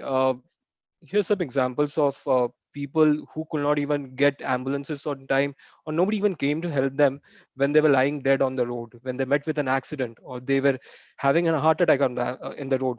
Nobody came to help them. Forget about Superman. Not even a single individual came and went and helped them.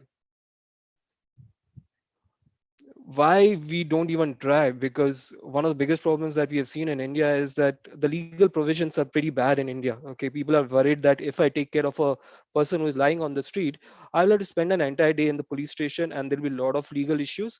I don't have time for that. Okay, secondly, I don't know how to help. To give you a simple example, we have tried to do CPR sessions in various colleges, corporate institutions, and people don't take it seriously. They laugh about it when they are told how to do a CPR. Okay, but if you go to abroad, each and every individual knows how to do a CPR session. So one more question I would like to ask. I don't know how many people even have an ambulance number saved on their phone. We went through the worst pandemic year in our entire lifetime, but I still ask 98% of the people still don't have an ambulance number saved in their phone. Okay, because they think, and first of all, Indians are very kind of thinking, "Arey, मैं anger, if I save an ambulance number in my phone, I would have to call an ambulance. So I don't need to save an ambulance number, because if I don't save an ambulance number, I would have to never call an ambulance." So that is the kind of perception that we are trying to change. This is what made Dial 424 started. So this is my own personal story. My dad suffered an heart attack, and the ambulance, instead of reaching my home, reached the hospital. I'm not sure whether he could have been saved also if the ambulance would have reached my house. But that is the kind of experience I had to go through. Every time I had to call, and in during his last stages, I must have called ambulance every once or second week, and the ambulance would never come on time, or the prices would be really haphazard. The story has been covered in Humans of Bombay also. People can go and read it. What are the problems that we are trying to solve? If you look at right now, there is not a single number. And if you right now traveling from, even in Bombay, if you're traveling from Borivali to Pedder Road, the same, you can't call up the Borivali guy and say that get an ambulance to me. Or if you're a business traveler, you're traveling from Mumbai to Delhi, you don't even have a number of ambulance guys saved in a Delhi. Okay, this is what we are trying to change. We are saying that with our business line, we have one single number, toll free number. Anybody can call it. It's a 24/7 helpline. Anybody can call it, and we have a mobile app where one can go and it just works like Uber, Ola, and get the nearest ambulance at their service. Currently, the turnaround time is around 40 minutes. We plan to bring it down to 10 minutes. There are no regulations of the fare. A basic ambulances could range from 800 to 5,000 rupees. And people are ready to pay that because they don't know what is the pricing of an ambulance. And at the time they need it, they are in the state of stress. Also, unlike abroad, the state of paramedics who are there in the ambulances are not well trained. We plan to train them. Also, even the customer support. The way someone calls our helpline and someone calls a local guy, there is a stark difference. There is an empathy which is showed by our team. Coming to Dial 442, what we are and what we have done in the last 4 years, we are the biggest app-based ambulance aggregator with 5,000 plus ambulances on our network. We are the only ambulance service which has been recommended by Mumbai police in the peak of the COVID times, when there was a huge demand, when there were no ambulances available because a lot of the ambulances would have had shut down. because they were also not sure how to manage COVID. We were the ones who went and saved it. Okay. We have right now 5 lakh plus members from some of the top institutions in India. We are a made in India app. Okay. And we have an app. We have 3 types of app. One is for user, driver, and also the ambulance owner. This is our core team. Okay. It's, if you look at the overall team expertise, it is more than 25 years of experiences. People, my other co-founder Nelish Mamre, he's from a tech background. I'm from the marketing background. Our CFO has done his course from IIM Ahmedabad. In terms of market size and opportunity, the healthcare industry is around $280 billion. That is a kind of industry. The ratio of ambulance per person in India is currently 3:1,000. So definitely there is a huge scope of requirement in terms of the ambulance being accessible to each and every one. And last and most important point, with COVID-19 and work from home, which is going to prevail for a long time, opportunities in the business size has increased multifold. So in terms of business model, these are the 3 types of business models. We have B2B2C, B2B, B2C, and 60% comes from our B2B2C model. Okay, here we have corporates, housing society, insurance, institutions, where we charge a small membership fee, and either we make ambulance free or at a discounted price. In the B2D model, we have hospitals, we do advertising on our mobile app, and that's how we get revenue. Okay. And finally, if anybody wants to call our number, we get them an ambulance available, and we charge a commission on every trip. So our entire promise is to make ambulance assured, affordable. Okay. And what we are doing is that 99 rupees, which is less than the cost of a coffee, you can get an ambulance free of cost. Okay, that is what our plan is, and we are actually doing. Right now, we have this plan where people can pay 99 rupees and the ambulance will be free of cost. Retail membership for an individual can starts at 399 rupees, and the same services are provided where he gets free ambulances of cost.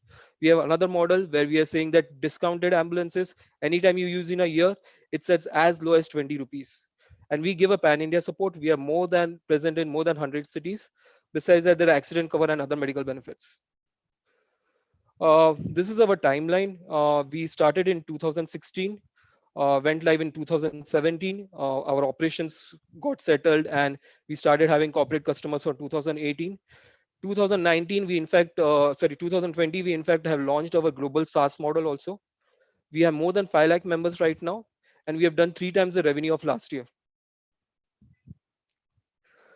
What is our journey for the next 3 years? We plan to make ambulance as a part of an insurance product, so that each and everyone can access it at even lower rates than what we are doing right now. We plan to be present in more than 300 plus cities. Our TAT has to be less than 10 minutes, and that is possible because we're an aggregator, asset-light model, and you get the nearest ambulances with us. We plan to have 5 crores members on our board, take operations to other developing countries like Bangladesh, Pakistan, or some African countries also. This has been in terms of numbers. This is what we have been doing. Our GMV is almost once a year. Okay, we are almost 3 times in the growth of in terms of GMV. Our margins have increased more than 5 times. And we have expanded our team, we have expanded our operations, and in spite of that, our losses are one third less than the last year. Okay, in current year, we have got more than 3 lakh plus members, and we only take salary. The founders are only taking salary, which we had not taken for a long time, only if we make good business out of it. Only if we are making a business, we take salary out of that. Otherwise, we don't take a salary.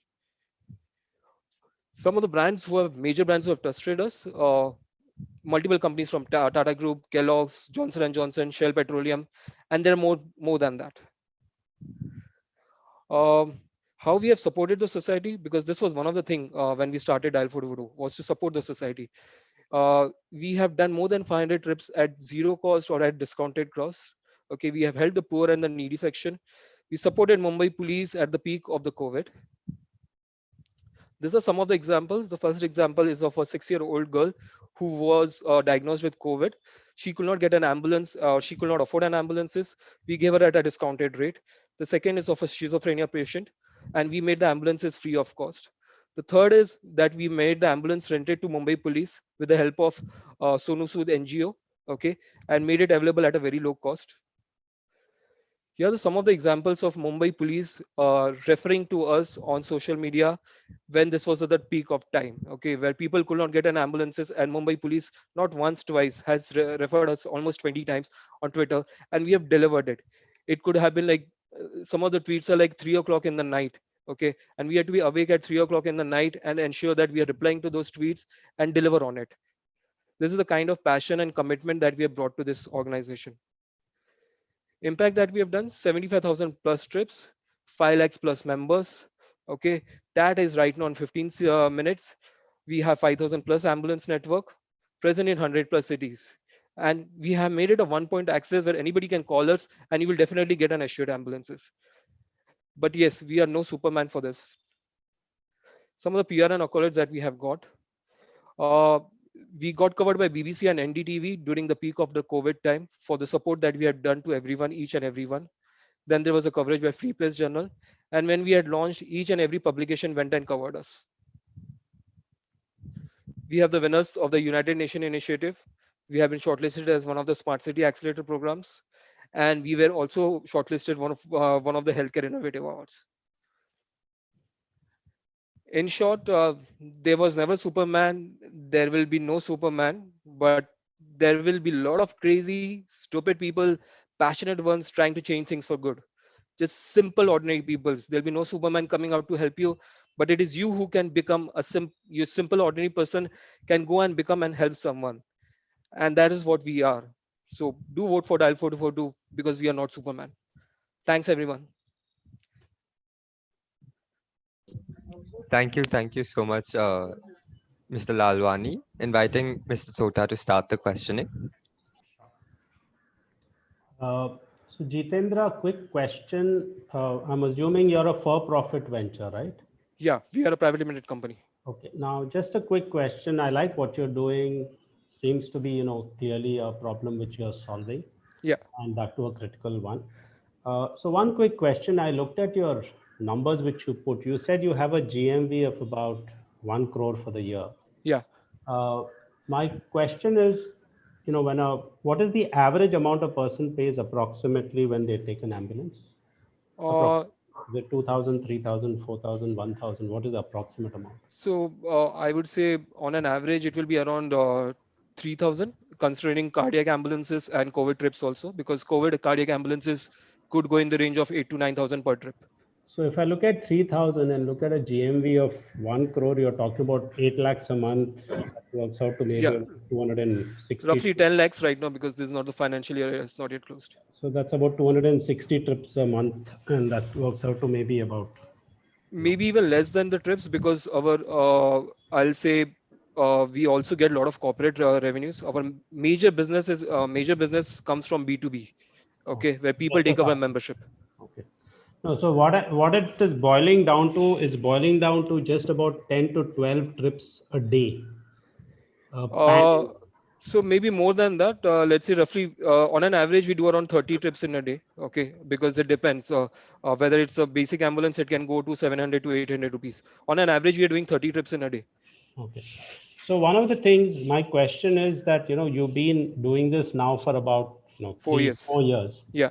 And after 4 years of work, pan India, you're doing 30 trips a day. Isn't that a bit too small? What is it that is holding you back and not getting you to 200 or 300 or 400 trips? I'm not able to understand the numbers in terms of why they are so low. So the simple answer is that we are not a Uber and Ola. Okay. People think that we are an aggregator, so we should be Uber and Ola, and we should be doing so many trips because we are present across pan India. We are not an Uber Ola. Okay. Our major business revenue comes from B2B. Whatever trips we are doing, we have to do a marketing spend. We either spend it on Google, Just Dial, or through networking. It happens. Okay. Being a startup, we have limited budgets, so we can't go just extensively spending money. Okay. We had, in fact, in the current year, we have break even also in the middle. Okay. That is how we have been stringent on our budget. Okay. So, and somewhere we have seen that the more time we have survived, more years we have survived, the company has become in a much more better financial condition. Okay, so somewhere the strategy of not spending just unnecessarily has helped us. Okay, that is how what our plan has been, and that is how we have been growing till now. Whatever funding we have raised is from our families and friends. And which is your largest market? When you say 30 trips a day, where do you get? Mumbai will be our largest market because that's where we do the maximum marketing spend. Okay. Okay. Thank you. Thank you, Mr. Thota. Inviting Mr. Shukla to continue. Thank you. Thank you, Jitu. I think it's a fabulous initiative in a country that's starved of something so basic as a medical facility.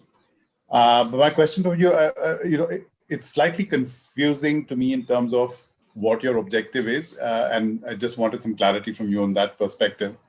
Sure. Your model primarily is B2B, yeah. But your objective seems to be, a social cause.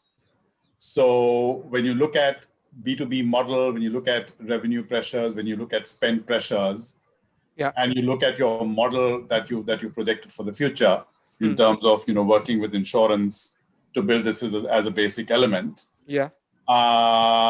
In terms of a strong base, when you talk about a 5,000 plus pool of ambulances on your app, on your aggregator model, what do you think you basically need to do to give it that push to make it something which actually achieves your ambition of having people be assured of the fact that an ambulance will be available to them at call, no matter where they are, no matter what kind of ambulance they need, it'll be there? So the simple answer to that is we need to do a heavy marketing push. Okay. I think the product that we have, I'll ask you gentlemen, a simple question. If I'm giving you this product saying that I'll get you an ambulance free for 99 rupees, okay, I'm sure you would love to go and buy it and just keep it and take it for everyone. And we have nothing, no limits. A cancer patient, a dialysis patient, someone more than 100 years can go and take this service. We will support him. Okay. Even at retail level, it is at 399 rupees, which is less than a Starbucks coffee. Okay. So I think the product is good. We need the right marketing push to take it forward. Okay. That is what primarily is needed to take it on a wider scale. And the advantage that we have is that we are an asset light model. Okay. So we are not spending unnecessarily. The only major push that we need is a sales team and a proper marketing push. Does that answer your question, sir? It does. Thank you. Thank you. Thank you. Thank you, Mr. Shukla. Mr. Acharya, we can have your question. Yes. Once again, I fantastic. Sir, I can't hear you properly. Can you hear me now? Is this better? This is better. I can hear you properly. Sorry, there seems to be some problem with my laptop. No problem, sir. No problem, sir. I think it's a fantastic product and a service because I have some terminal patients in my family.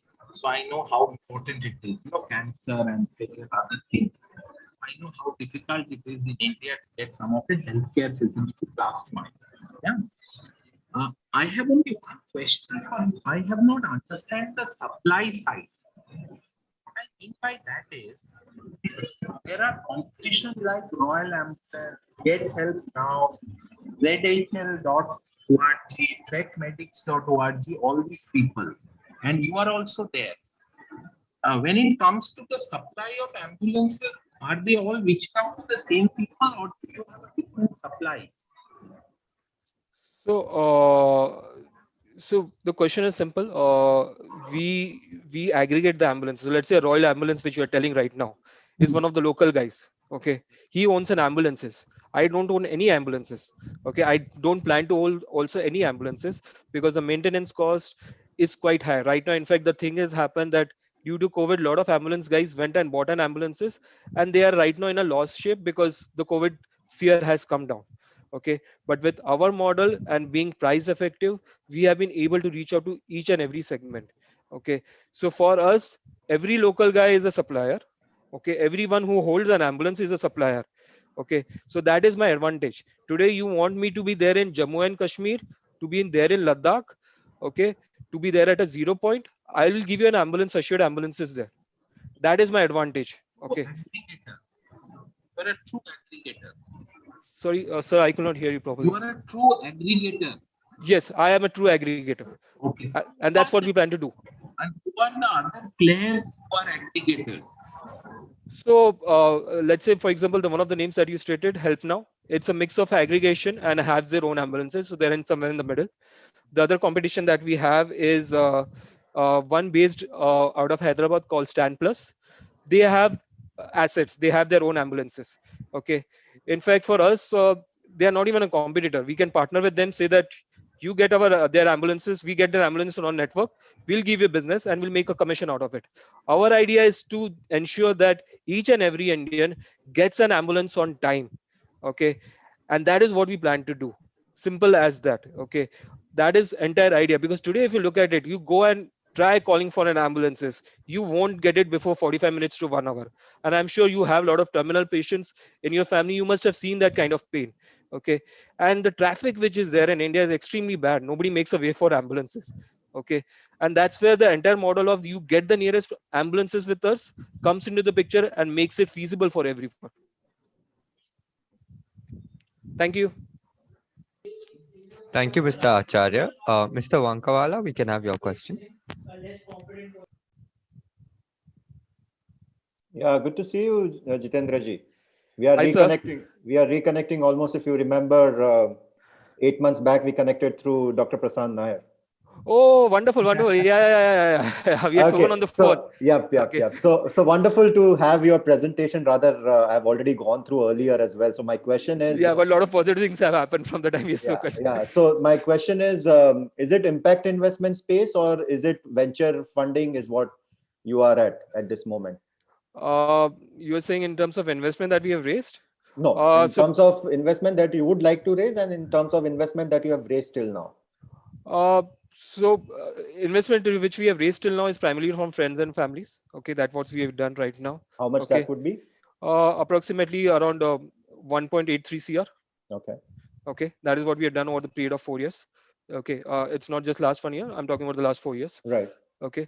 And sorry, what was your earlier question? Impact. So my question is, would you like to get into impact investment, because yours is more of social impact as well? This is a kind of a, which I believe Help Now is also looking at more of funding from impact investment space rather than maybe a venture capital, because the returns are pretty much more on the numbers or the impact that you create rather than purely ROIs. So yes, ideally, we would want someone who can partner us, and definitely we have created an impact till now, and we would want to create more impact.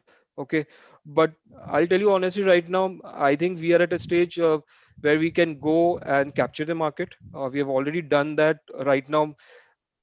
The kind of reputation and credibility Dial Photo carries, I'm not sure anybody can come to closer to that, or even in terms of technology. Okay, we have 3 different apps. We are present across 100 cities. Like Help Now is right now only in Mumbai. Okay, Stand Plus is Hyderabad, Bangalore, and is planning to come to Bombay. Okay, but they have a asset heavy model. So I think the market capabilities for us is huge. We are in advanced talk with multiple insurance companies. Okay, and once that happens, the market just will be a leader by a huge margin. Okay, thank you so much. And the simple advantage that we are offering is not just 399 rupees support in Bombay. We are saying pan India support, which is more than 100 plus cities, which nobody else can do it right now. Sure. Keep up the good work. Thank you. I loved catching up with you. Yeah, sure. We'll do that. Thank you, Udesa. Mr. Modani, we can have your question. Great initiative, Jitu. I think very much needed. Thank you, sir. So, how do you grow your average revenue per user? Because with these kind of revenues, it's always going to be a very thin line game, right? So, have you already started upselling other products or cross-selling other products to your existing user base? Or so that's my first question. And my second question is that are you also have you also tied up with hospitals? Because in this space, the way I understand it is a lot of referral fee is there. So if you take a patient to a particular hospital, you can I take one by one question? Otherwise, I'll forget the question. Go ahead. So the last question that you stated about hospital tie-ups. Yeah. Okay. So we have tried to tie up with hospitals. Okay. but I'll be practical about it. It's a there is certain amount of corruption in that. Okay, and it's a difficult market to crack. We are directly reaching out to the end user, saying that we are giving you ambulance at 399 rupees or 99 rupees. Okay, now whether he wants to come via hospital or come directly to us, come to us. Okay, simple as that. We are reaching out to the end user saying that this is what we are offering. Today if I go to a hospital guy, I will have to do a underhand commission, which honestly as a company I am not favorable, or as a policy I'm not in the ways kind of a thing. So that is the thing. And we are actually reaching out. If there is a hospital we genuinely think he can partner and we can do good things with him, we are doing that. But right now our entire objective is that we are reaching out to the end user. And the challenge happens whenever you call for an ambulance via doctor, the charges you will get will be much higher than you get from us. Okay. So I hope that answers your first question. So if you could repeat the other questions, I would try to answer that also. So the other is around improving your average revenue per user, because you yourself said that you are not an on-demand service like Ola or Uber. So you have to play within your set of customers and improve your revenues and your margins as well. So have you started cross-selling other products, maybe insurance products or some other products to your existing users as we speak? So sir, Or yes, cross-selling? we do some cross selling. We, for example, if you take on membership, you get an accident cover of 1 lakh rupees. Okay, that is an advantage that we are offering. Second, you get discounts on other tests also, like COVID test or your body test. You get certain discount on that. So we have tied up with other players. Okay, but that still is not our primary revenue. We are still making major revenue from our B2B model, which is membership. Okay, India is a 1 billion population. Imagine if I even sell it at 10 rupees per person, I'm making huge money. And just to answer your question in terms of retention, okay, I'll tell you a simple thing. We have gone and delivered service beyond what they wanted. There was a customer, corporate customer, who could not get a bed in a hospital. We have gone and delivered. Just 3 days back, there was a senior gentleman. He's a CF of a company. His dad passed away. From making his death certificate to getting a ice box at home, everything we managed end to end. Okay, and the corporate was extremely happy because they were in a state of stress where they could not do it. So we do end to end management. Ambulance is our core business, but tomorrow you want ABCD, I will ensure that you get it. That is a promise that I do it. Okay, but my core will always remain ambulances. Okay, the other services can come into the picture. Today there are corporates which are saying that I drop a mail to my 5 vendors, you are the one who is the first one to get things done.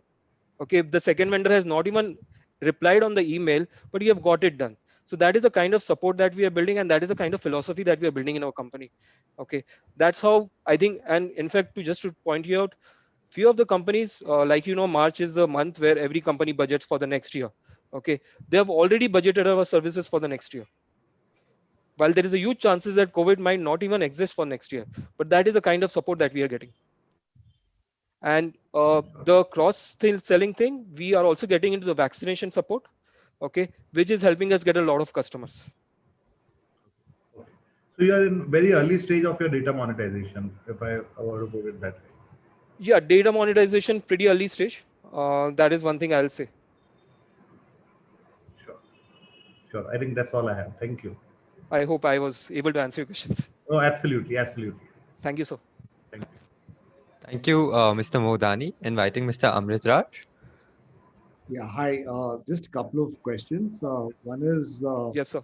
Ambulances being generic. I'm sure you compete with services like Call 108, which is well entrenched in about 15 states.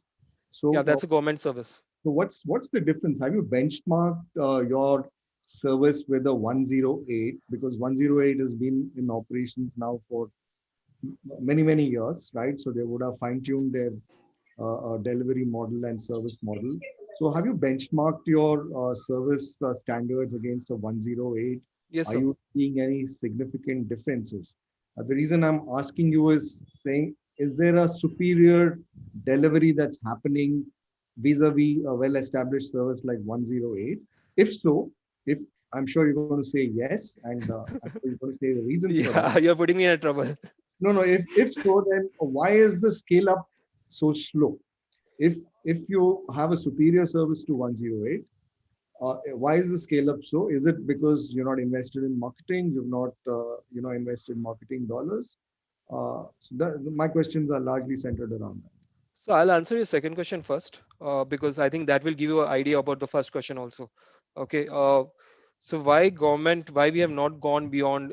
Like why we are not as huge as 108? That was your question. Am I right, sir? No, Okay. I'm saying, have you benchmarked your So service benchmark, delivery yes. standards vis-a-vis 108? So And I would say on the what benchmarking is point, it? I would just say you call up 108 and you call our service, you will see the benchmark. And when I say the benchmark right now of 108, we have studied the entire 108 model before we even started. Okay, we had done a complete study. We know how many ambulances they have, what is the kind of, let's say, tell you simple thing.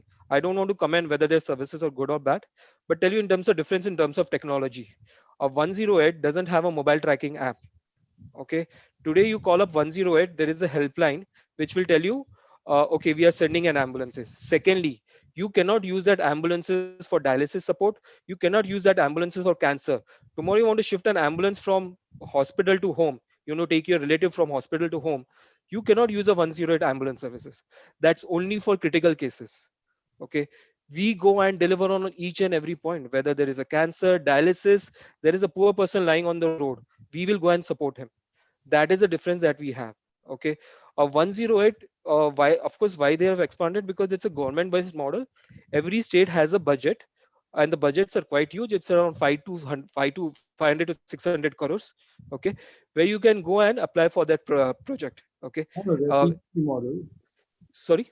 It's a PPP model. Yeah, PPP model, private. Okay, so that is the thing. So the budgets are huge. Okay, where they have their own ambulances, and we are different from them. Okay, so 108 is there is the government ambulances.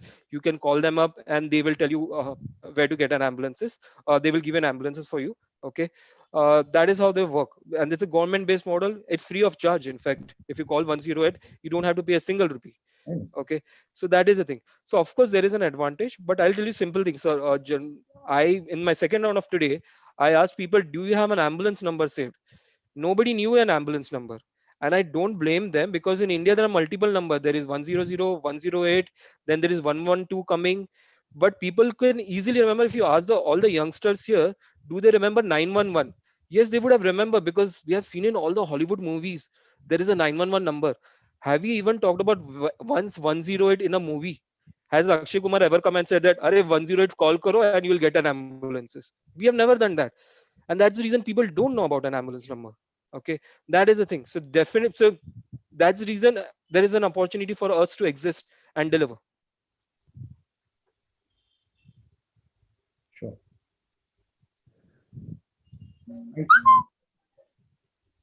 Thank you, Mr. Amritraj. Inviting Dr. Deshpande. Great. Yeah. So I just want to ask one question. How are you managing the dynamic allocation or the demand and supply of this, uh, your vehicles in a more meaningful way? Because you are managing different varieties of ambulances, which will be required at different point of time for different purpose. And you already mentioned you have got two different types of applications, then different types of supply and different types of demand. So I just wanted to know, how are you managing all these three factors in your application? And do you see any bottleneck? So I couldn't hear you. Can you just come back on the question? I said my question is more from technology side, Yeah. because you said number one, you are providing the ambulance services of different nature Yeah. for the end user. Number Yeah. one, Yeah. in the different cities, Hmm. right? Then you also mentioned that you got different types of application launched in the different cities also. Yeah. Okay, so that's a second question. What I want to know is, how are you managing the this whole supply chain in your application, so that if X person is asking you the X type of ambulance, you are able to give it with 100% assurance. And how is that you are tracking it in an application? Uh, I'll answer your first question. How are we able to give the specific type of ambulances that the user want? Okay. Mhm. To start with, first of all, user don't know which ambulances they need. Okay, a lot of them times they just call and say that I need an ambulances, because they don't know whether there is a basic ambulances, there is a cardiac ambulances, and what does a basic ambulance consist of, what does the cardiac ambulances consist of. Correct. So whenever we get a call, we ask certain questions to understand which type of ambulance will be preferable for that kind of remedy. Okay, to give you a simple example, if there is a COVID patient and his oxygen level has dropped down below 90, then he should be sent in a cardiac ambulances. Now this, a normal customer would never know. Okay, his oxygen levels have dropped below 90, I should send a cardiac ambulances. So we understand those, and then we suggest which is the type of ambulances which is needed. That is one thing. Um, the second question that you had was, how are we using technology to support the demand and supply side? Am I right? Correct, correct. Okay, so our technology works as Uber, Ola. You can go in, put in your pickup and destination. Okay, and you can select, and the nearest ambulances you can get on board. Of course, we face challenges in that, because unlike Ola, Uber, which every 5 minutes there is a trip happening for the driver, which this is not the case in the ambulances guy. Okay, so let's say for example you go and try the app, within 5 seconds you're not able to connect to the nearest driver. It gets connected to our helpline, and the advantage is that your whatever locations you have stored in the application, it is stored in the backend, so you don't even have to tell that to our call center guys. They will just tell you, ask you certain questions understanding which type of ambulances you need, and they will dispatch the ambulances. Simple as that. Okay, so that's how our technology works and makes it feasible for everyone. Understood. This question is more from the perspective of managing the brand, because if you mess up in the demand and supply and the wrong ambulance goes, then that will have a potential impact on your brand. That's number one. And then second question is, how are you managing the onboarding of ambulances? Because that also will have equal impact on your selection strategy, because A, they need to be very loyal to you. Second thing is they need to provide you a very continuous, service.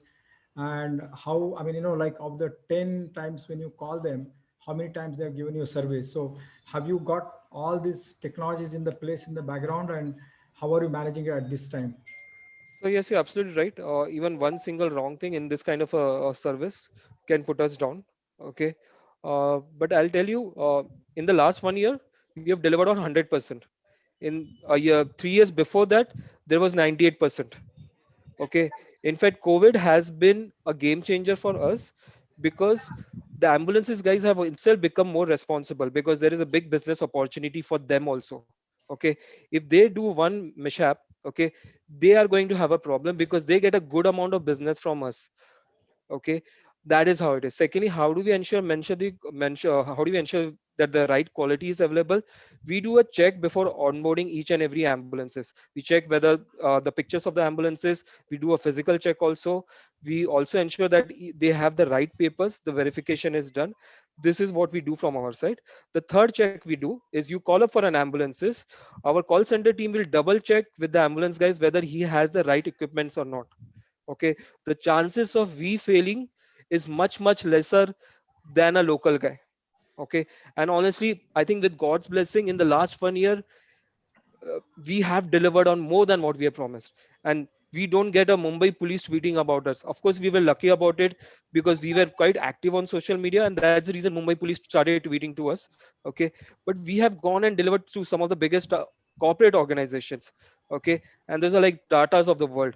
They would not come to us if they don't trust us. So I hope this answers your question.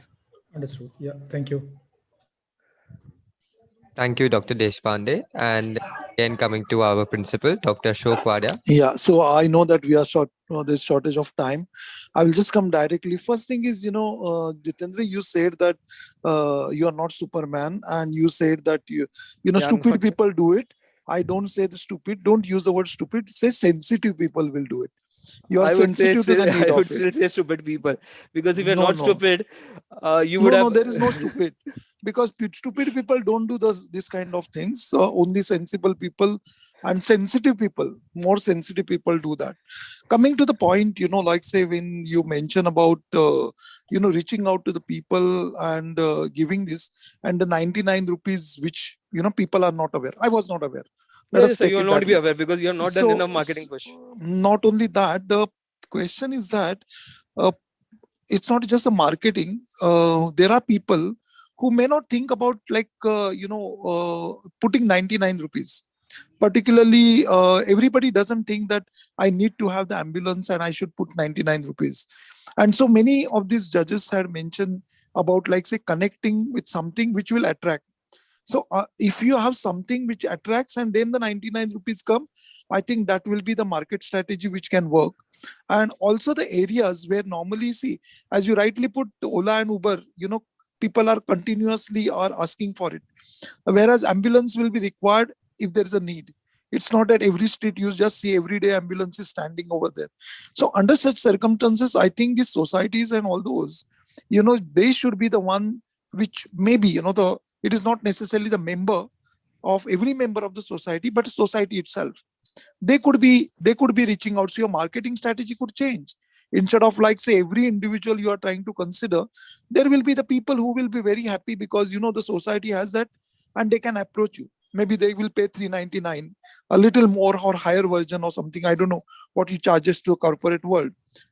That can help because the people will be aware and the word will spread more. And people, this is the need, because anything happens, people don't know whom to approach. And one last thing is that what Deshpande sir asked, very valid, very important thing. Suppose there is no such ambulance available in that area as per the requirement, because 5,000 ambulances you talk about, all ambulances are not equipped and they may not be at that particular place, or they may be engaged. Then what kind of strategy you use? That's what I want to ask you, and how they reach. I just want to share something that our college students, completely voluntary, some of the students have come together because they see ambulances get caught in the traffic, and then you'll find nobody moves, That's as you wonderful. rightly put. So what they do is that they go on the bike in that area, different areas. The friends have come together. They reach out to the ambulance and they try to move this traffic because they are on the bike, and I would love to connect with them. they connect with them. So this is something which they try to do to help out the ambulance to reach in time, because that every second is important. Thank you. So, sir, like you said, what do we do when there is a situation where, let's say, there is no nearby ambulances available? Okay. So I'll be honest. We'll be very frank enough with the user and say that this is the kind of time that we are going to take it. Okay, and he has to take a call whether he wants that ambulance. He can wait for that much time or not. Okay, so this is how we are being very honest about it. We don't do fake promises, because if you go to a local guy also, he'll say that मैं 5 minute में ambulance भेज रहा हूँ and it will take 45 minutes. We give an accuracy approximate this much time will take it, and we deliver on that. If we are not able to do it, then we say that it is going to take 45 minutes. Okay, that is how it is. Great. How that honesty works. Yes, and Very just to important. Very answer your earlier things that you stated, that I should look into other things, get like what earlier sir was saying, that we should do other offerings also. I'll tell you today right now, being an ambulance and being my core offering, there are a lot of other healthcare companies coming and saying that I want to tie up with dial 4242. There are 1,000 companies in online doctors. Okay, but there are 3 or 4 companies in ambulances, and there is only one company called dial 4242 which can give you pan India support. Okay, the insurance companies are ready to tie up with us because we have a pan India support and we have delivered a credibility. So that is, I would stick on to my core, and I think that I heard in one of the earlier session, stick to your core business.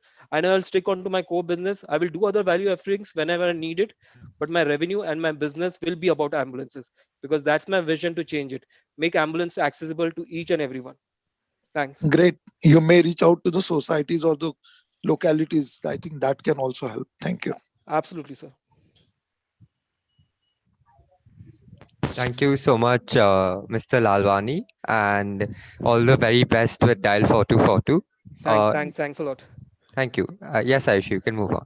Thank you, Team Dial 4242. Next, we have with us Team CanFem. CanFem is a social enterprise working towards helping breast cancer survivors get back into the society and have a better quality of life.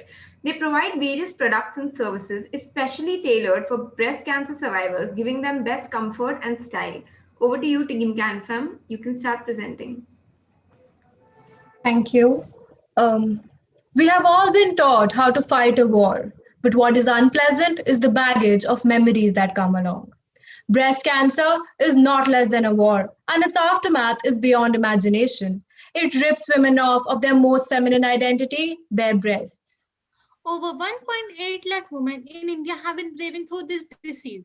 For most of these women, the problem is detected only in the third or the fourth stage, after which a mastectomy, that is, the removal of breast, is the only resort.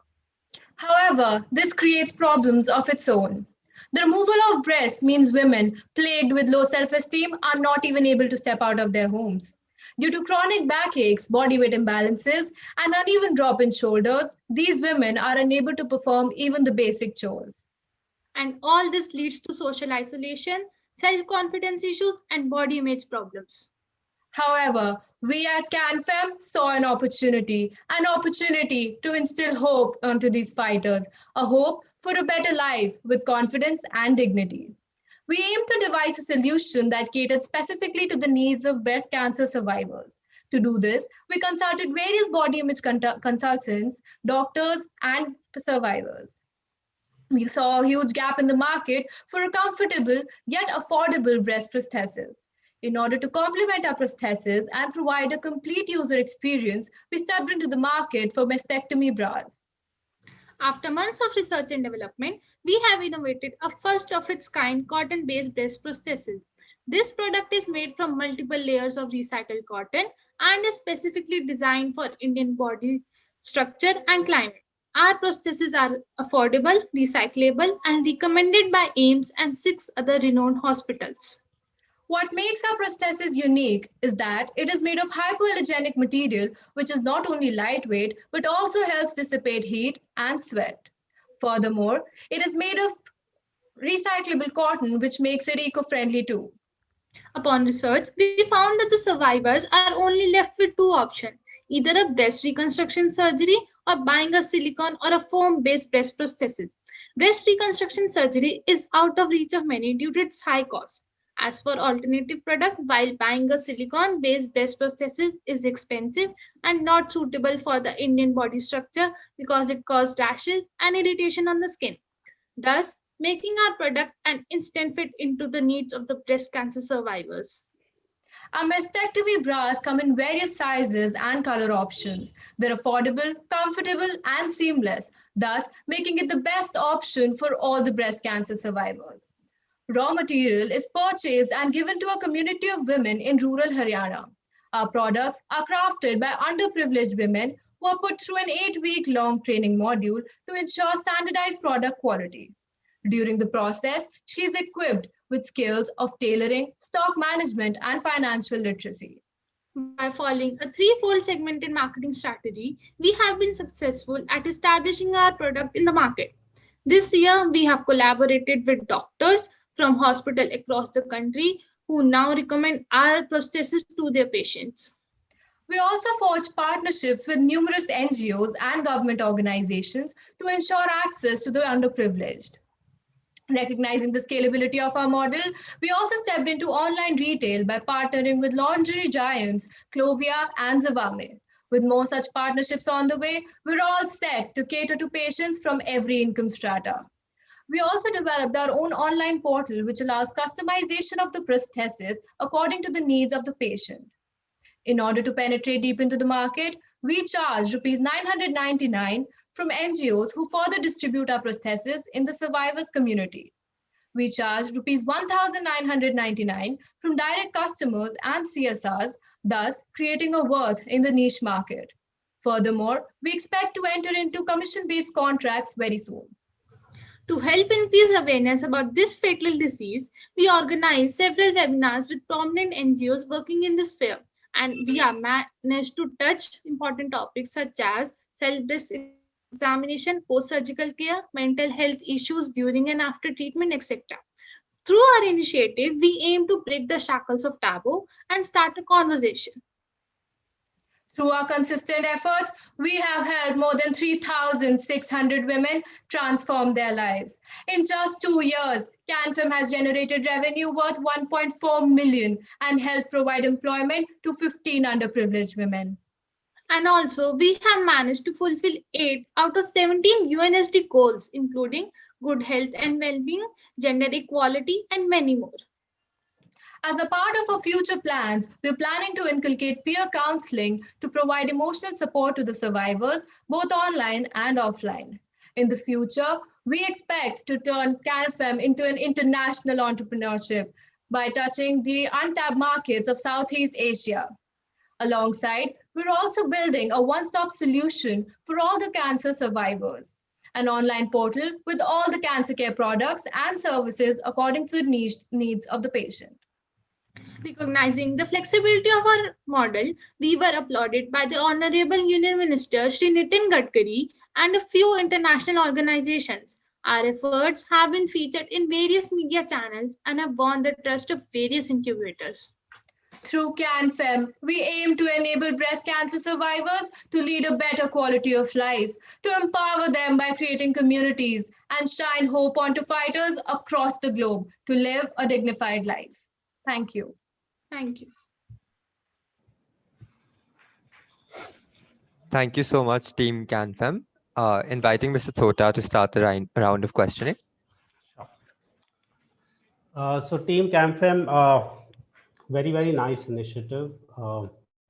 First, a few observations.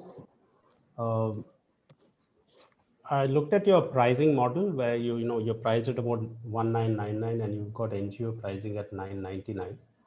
I think you need to very carefully look at that kind of value pricing to NGOs. The reason is I just feel it's too low. And a lot of times there is a conflict at some point of time about price as you grow. Thank you so much, sir. I am Akriti Gupta, founder of Initiative CanFem.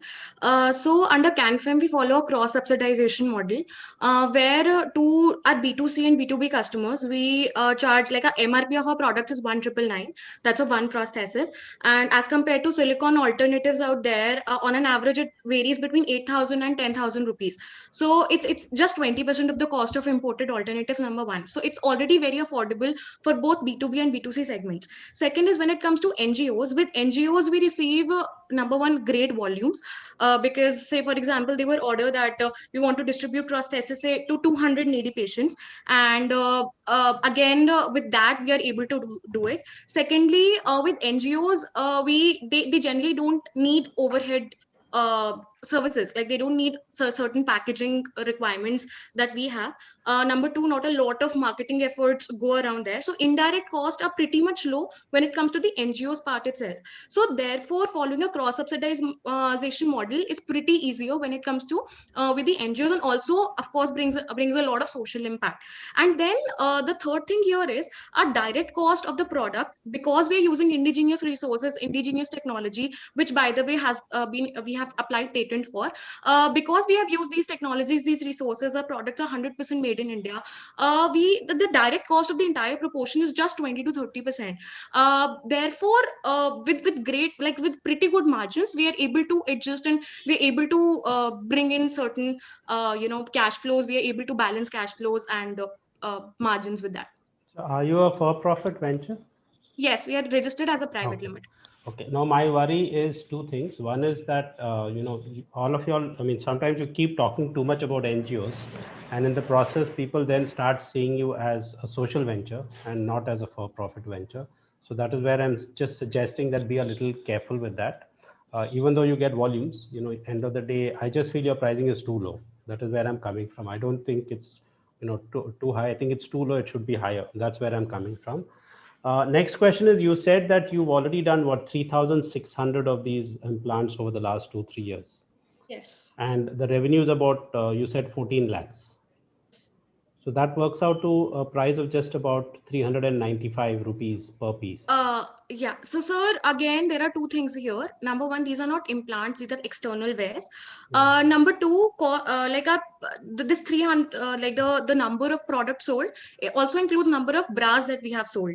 And again, there also initially when we were doing a pilot, we to assess the consumer satisfaction, to build a trust of doctors, and also even to build up trust on our technology, we had to sell certain products at very cost to cost basis. Again, again with the help of NGOs, and especially with help of AIMS and Tata Memorial Hospital. So again, that squeezed out a little bit of our revenue part because we were in the pilot phase. But now our sales are pretty great. In fact, in last quarter, I would say in last month, the number of 14 lakh is not updated, but in last month we have done revenues worth more than 6 lakhs, and that primarily came from Clovia. We have partnered with Zivame, and again, we yesterday only I had a meeting with Max, where the doctors are proposing that we like to put your products in our pharmacy, and we would like to invite your counselors to counsel our breast cancer survivors and breast cancer patients so that they can buy your products. Okay. So last month you said you did 6 lakh of revenue. Yes. Then I'm happy, because I was wondering why it was so low, and I just because sir, the number also includes our pilot phase. Oh, fine. Yeah. So that's all. Thank you. No more questions. Thank you, Mr. Thank you, sir. Thota. Thank you, Mr. Thota. Inviting Mr. Shukla to continue. Thank you. In terms of how fragmented the medical service community is, right? People will go and get treatment, then people need follow-up, then people need consultation, they need counseling. It's just so fragmented. In terms of just how fragmented it, are you looking at some kind of, as you go forward, some kind of integration in terms of just how you go about what you do? And do you think that is something that will help you in your model? Yes, sir. Thank you so much for asking this question, actually. So we envision CanFem to be a one-stop solution where we are providing non-medical products and services that improve quality of life of cancer patients. So what happens is, especially in Indian market, as rightly said by you, pointed by you, the entire thing is extremely fragmented. We don't have enough doctors, we don't have enough hospitals who can manage the number of cancer patients that are happening right now. And because of that, what is happening is that patients do not get correct counseling support even in private segment. Patients don't know what to eat, say during chemotherapy, where to get a wig from, where to get a drain bag holder from, and there are a lot of other services, like they don't know where to get a special psychological support who are specialized for cancer patients. So we are now planning to bring in all these products and services on one particular portal. I think as one of the judges also suggested, the previous participant, that how we can use our existing customer base and make them repurchase other products and other services. This is exactly what we are doing, because we know that we are catering a niche market of cancer patients. So what we are trying to do is we are just bridging a gap of making a cancer patient into a survivor and then helping them get back into the society with dignity. So that is where CanFem in future will play a role in. We already have other products in our product catalog, like we are supplying natural wigs, hair wigs now, which have cotton lining attached. We have innovative strap cushions for, again, special bras. Then we are also developing drain bag holders for our customers, and then we also have a lot of other services that are going to happen, like special nutritionists for cancer patients, special psychologists for cancer patients, occupational therapists who can help people how they can get back into employment after their cancer treatment. So that is what we are going to do. And also again, our focus is always going to be on non-medical products, non-medical services. We are never going to be a second opinion portal, because we want to work in partnership with doctors. We never want to be a competition for doctors, a competition for hospitals. These are huge people with very deep pockets. We just want to add on to their existing services so their patients can have a better experience with them.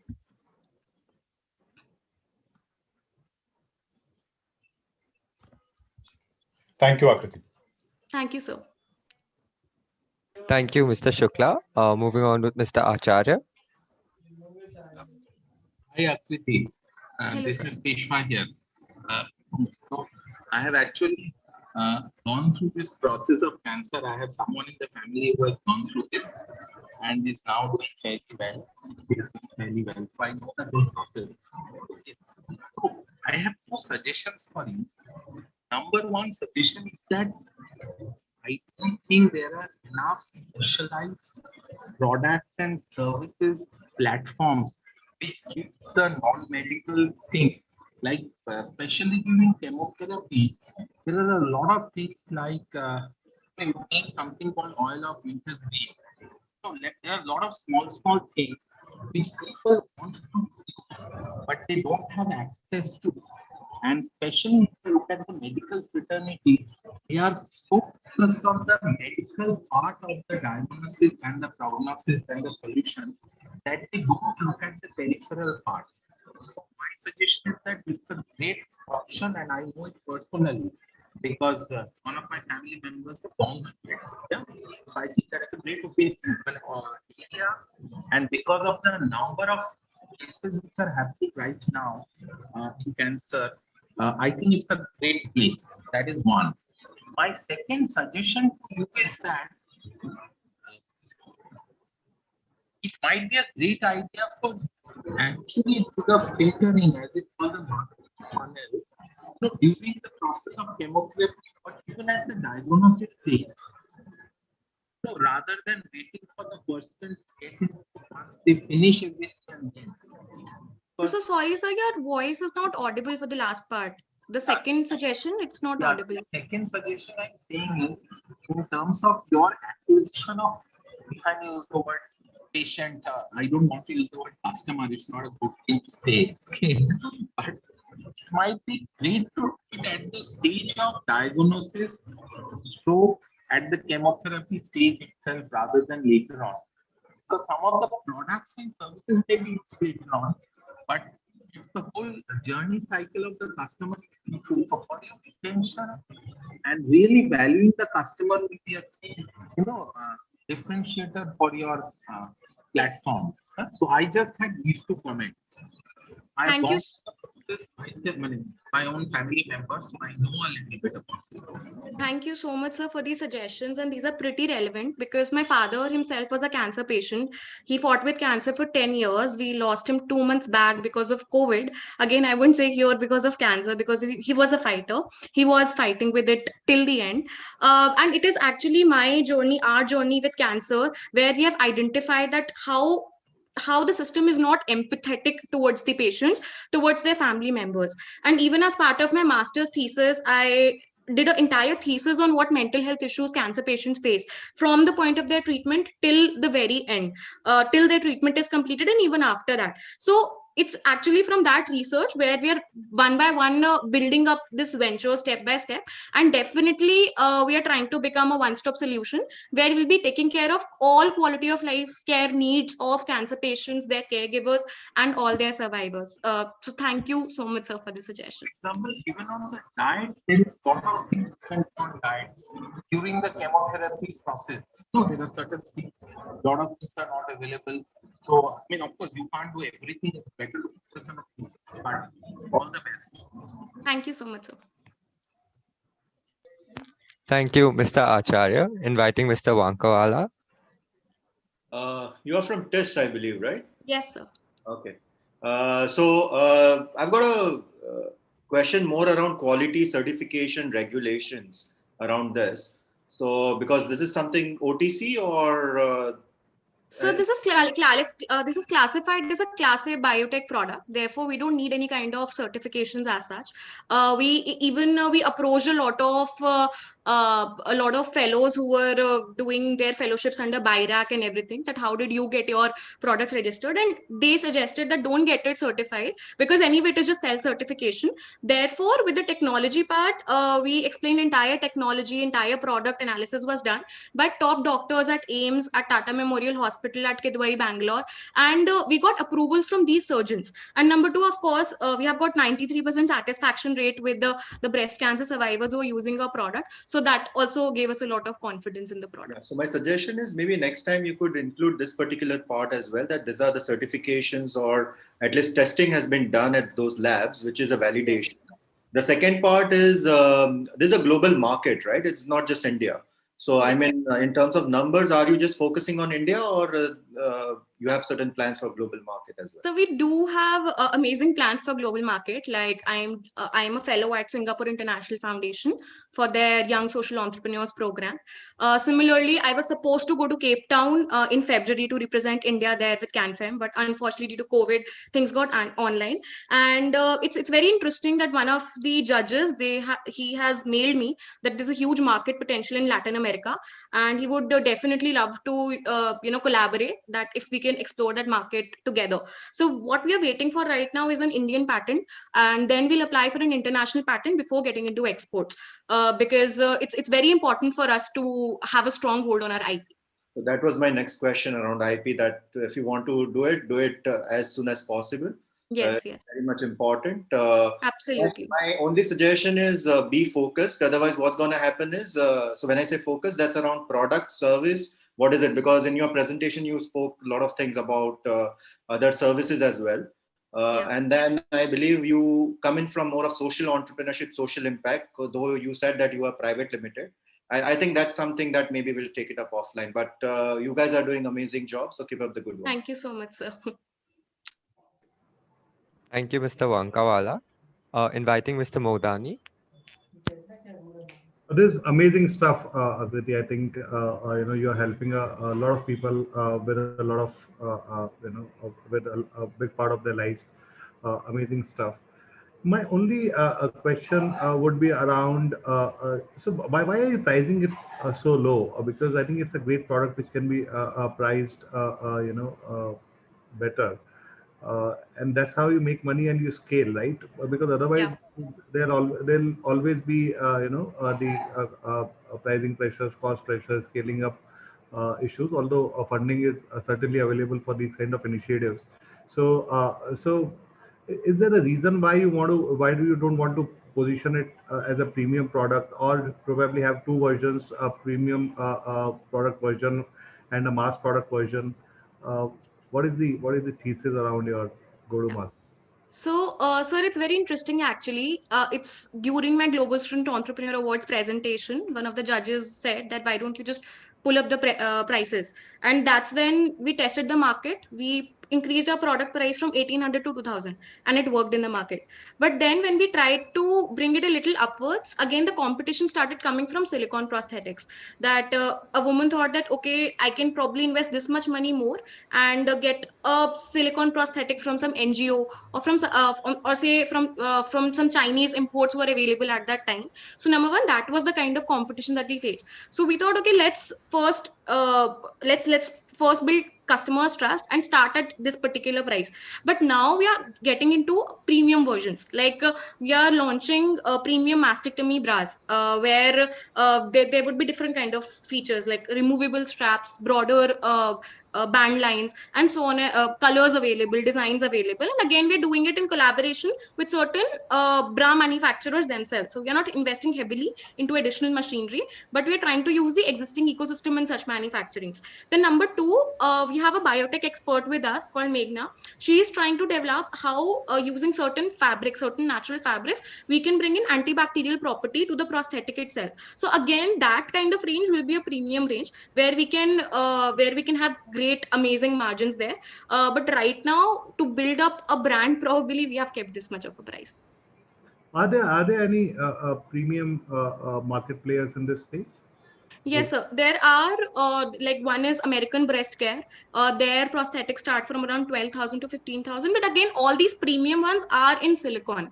As such, in fabric, there is no, not even like a major player as such, I would say. Only local vendors are there that provide foam or polyfill based. And then there are certain NGOs who provide polyfill based prosthetics free of cost to needy patients. As such, in fabric, not a lot of market has been explored. And you're like looking at raising a funding round? Yes, sir. We are looking at it. We even presented to IIM Calcutta recently. So things are going around with them as part of TSEC. And yeah, so we are looking forward to that. Have you looked up for grants? Because there are like massive grants which are available in this space, right? Sorry, sir, brands? Grants. Grants. So we are looking for grants, but I don't know how much we qualify for them. If you could suggest us some of these grants, that would be amazing. So there are a lot of government programs, and I think we can probably connect offline and take this forward. But there are a lot of government like there's such a large startup push, and especially in the social impact space, if we were to position it that way, there's tons of money available. So probably we can have more So offline. we would love some guidance on that part. Certain. Thank you so much, sir. Thank you. Thank you so much, Mr. Modani. Inviting Mr. Amritaj to continue. Yeah, Akriti, Congratulations, fantastic, initiative and presentation.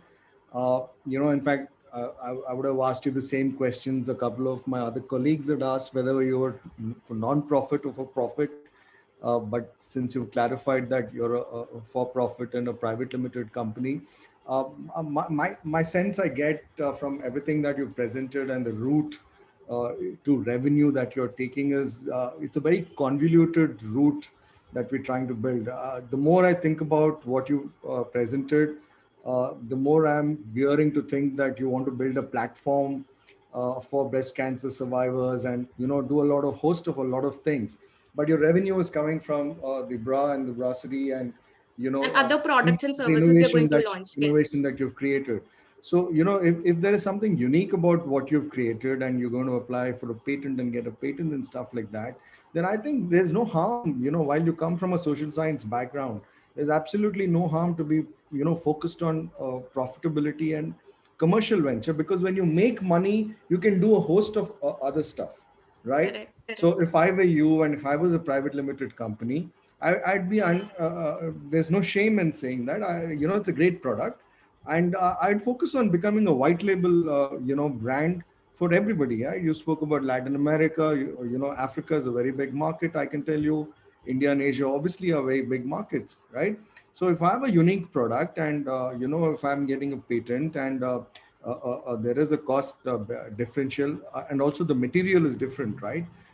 Silicon, all of us know the troubles with silicon, right? So, I'll be very unabashed in, going after the product, saying it's a great product. And when I build scale and when I build, a revenue stream, then create a community and then create a platform and do a whole host of other stuff than trying to, confuse yourself, not confuse, but, trying to do too many things, but revenue is where, Yeah. Sir, it's actually pretty ironical with us. I have a little different take on this. Initially, when I just got off my master's, that's last year in 2020, I kind of so COVID happened, and we had pretty much these kind of plans that we'll collaborate with hospitals, we'll give commissions to doctors, and all this thing will happen, and that's how we'll go forward. But then because of COVID, hospitals were the main hotspot for COVID, right? And then what we thought that was, okay, let's start doing webinars and let's start handling the mental health of on mental health of cancer patients and cancer survivors. And it's very ironic that instead of we going to the doctors started coming to us. Like how we got with Apollo is, I got a call from their onco surgeon that I saw your webinar, I loved your product, and would you like to come to Apollo and meet me? And I said, why not, ma'am? And I showed her the product, and from that day she sends all her patients to me. So when it comes to social impact, it is not just about social impact. We investing in mental health services. We doing free webinars for breast cancer, for not just breast cancer, all cancer patients, and we inviting doctors on our platform. We working with NGOs. It is all about stakeholder management. It is all about building trust of these stakeholders. So for us, working on social impact is also investing in our marketing for now, because this is going to help us build relationship in long term with our stakeholders, which we are already seeing happening. And definitely that is going to help be a very good competitive advantage also for us, because today so many customers I have, they trust in CanFem. The moment we launch a new product, they say, yes, we loved your product before, we are in touch with the brand, because we do attend a lot of workshops you organize, send us the product, we'll pay you directly. So it is not just about social impact, but it is also about a lot of goodwill building and a lot of trust building with doctors, with customers, and with the NGOs. So yes. And also, so coming up on the revenue part, it is pretty clear. Our revenue will always come from selling of products, selling of services. And here with services, particularly or product specifically, we're also looking forward to collaborate with existing suppliers. Like for example, with strap cushions, we have just collaborated with a person who was already into strap cushion manufacturing. For psycho-oncologists or for nutritionists, we are not bringing these people on board. We are just listing them on our portal that will get you more appointments. Right now you're sitting in Delhi, but we'll get you appointments from Kanpur, from say Muzaffarnagar. We'll get you clients from there, and we know there is a big need there. So yes, sir. Thank you. Good luck. Thank you, sir. Thank you, Vijay sir. Inviting Mr. Deshpande to continue. First of all, this is a great initiative, Akriti, Thank and you, sir. absolutely needed and I am also associated with a couple of friends who are into the cancer thing, so I can clearly relate what you're doing. Only one, I mean, on the patent, it is already covered, so I don't want to say anything, but most important part is whichever market you are targeting, I think you should straight away go and sort out the patent. I think that's the most important part for Absolutely, you. sir. And the second thing is, while you have created this fabric-based product, I'm assuming that you have taken the detailed assessment of competition in terms of different, their value addition and what is that you are currently lacking in your product and how do you want to reposition yourself. So Absolutely. if there are one or two key hurdles, how are you sorting it out? I'm sure you must have planned about it, right? Yes, sir. So, sir, one unique problem that was coming to us with silicone products and fabric products was it was somewhat a block in the mind of doctors, I would say here, not patients. That silicone products look exactly like a human breast. They feel like a human breast. And on contrary to that, the patients need a product to not look like a human breast because there's a lot of taboo subject related to it. The woman does not want her father-in-law to see her prosthesis lying around, or she doesn't want her son to look around the prosthesis lying around. Therefore they started using our product. Then the second thing was coming upon is lifespan of our product. As it is fabric based, therefore it was getting deformed after 2 years of use or 3 years of use. We could sense it versus a silicone product, the life was 5 years to 7 years. So what we did was we just added a cover to it, that the way you put a cover to your pillow, it makes it last longer. Similarly, we have a cover to the prosthesis. So again, you just need to wash the cover, and you can sometimes wash the prosthesis and let it sun dry. So again, that added a value point. It made it even more easier to maintain than silicone prosthesis, because the woman just has to put her cover in the washing machine and it will come out and get easily dried. So yes, we are definitely facing a lot of challenges, but again, because we are so much in touch with the community, we are so much regularly interacting with cancer patients, we get to know what need is coming up, and again, we're able to design solutions around it. Yeah, fantastic. And what percentage of overall, market share you would like to cover with reference to the? I mean, I'm sure you will have the clarity around the current product versus your product. And Right. what is your So strategy in taking it to the next level? yes, sir. Thank you for asking again this question. So it's pretty funny. In February itself, we have completed 1 year of our registration as private limited, and again, this is the peak COVID impact time. So when it comes to the entire market, if you say number of breast cancer survivors, I'm not talking about new patients here. I'm talking about number of breast cancer survivors in India right now. They come out to be around 2 million population. How many we have been able to serve is just 3,600 of them. So it is not even 1% of the entire population that we have to serve, that we have served so far. So it's a long way to go. We are getting into other marketing designs. Like for example, we have started a peer support initiative where we have regularly just put in content. It's somewhat, you can say, content marketing, where we give amazing contents to cancer patients, cancer survivors on their day-to-day needs, and people have started adding other peers, other cancer patients they meet in the hospital in that group, and again, that is accelerated our growth. So we cannot do a lot in this COVID time. We cannot ask our sales team to go again and again to hospitals, because again, we still have that COVID fear, but we are trying to do everything virtual, and definitely we are looking forward to capture a bigger segment of market in coming year. Understood. Thank you. Thank you, sir. Thank you, Dr. Deshpande, and inviting our principal, Dr. Ashok Yeah, Wadia, to just I will not waste time. It's a wonderful thing, Akruti. I know very much because being a microbiologist, it's my subject. What I want to say is that since you are making innovations and you have got a biotech person on your team, I think there's a lot of work which is going on in the ICT related to the fabric with the nanotechnology coming up. Even chemistry department also, they have prepared something in the Mumbai University. So I think there's a lot of opportunities over here, because the reinfection, I'm using the word infection not with the cancer virus, but rather the bacterial infections and all those kind of things. I think that is where you can have a very important role to play, because wound and all those things, sometimes reopening and getting that kind of problem. So I think you can improve your product and innovate it in that particular direction, and that will be really helpful. So what you said is wonderful. Please continue with this. I just have one thing, because since you're also though you didn't say that, but you're coming from the TIS and with that background, if you can start with this awareness program at a very early stage, which people normally don't want to do it, that time itself, maybe they will do it, they will not taste it, whatever, but at least they will know about your brand, and whoever they Definitely, come in contact with this kind of thing, they will be able to promote it. Because I'm right. not looking at the promotion and the business, of course that's a business model, but ultimately you'll find that the mankind, humankind, womankind, they will be able to benefit from this. Thank you. Please Thank you, continue to do sir. this. Thank you. Yes, thank you, sir, for mentioning this. Coming from this background, I think research has got inculcated in me, especially on social science perspective. So I did a small pilot at TIS itself, where I used behavior change cards to nudge women to perform breast self-examination. It was a very simple study where I just pasted instructions of breast self-examination in hostel rooms and all women washrooms in TIS.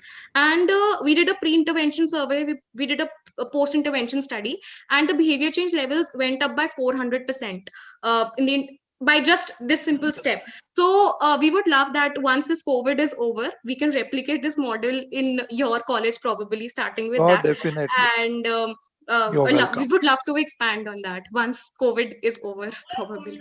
Please do that. Thank you so much, sir. Great work. Thank you, Team CanFam, and all the very best to you. Yes, Ayush, you can move on with the Yes. last Last startup. but not the least, we have Team Homesy.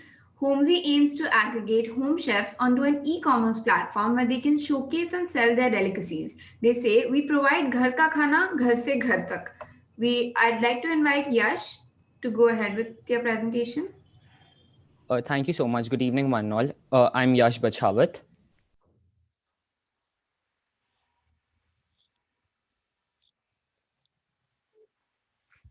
Yes, you're on mute. Yes, I'm Yash Bachawat, and here's my partner Navam Kothari with the co-founders of Homesy. So Homesy aims to aggregate home chefs onto an e-commerce platform where they can showcase and sell their delicacies. We provide ghar ka khana, ghar se ghar tak. We're currently operating in Jaipur.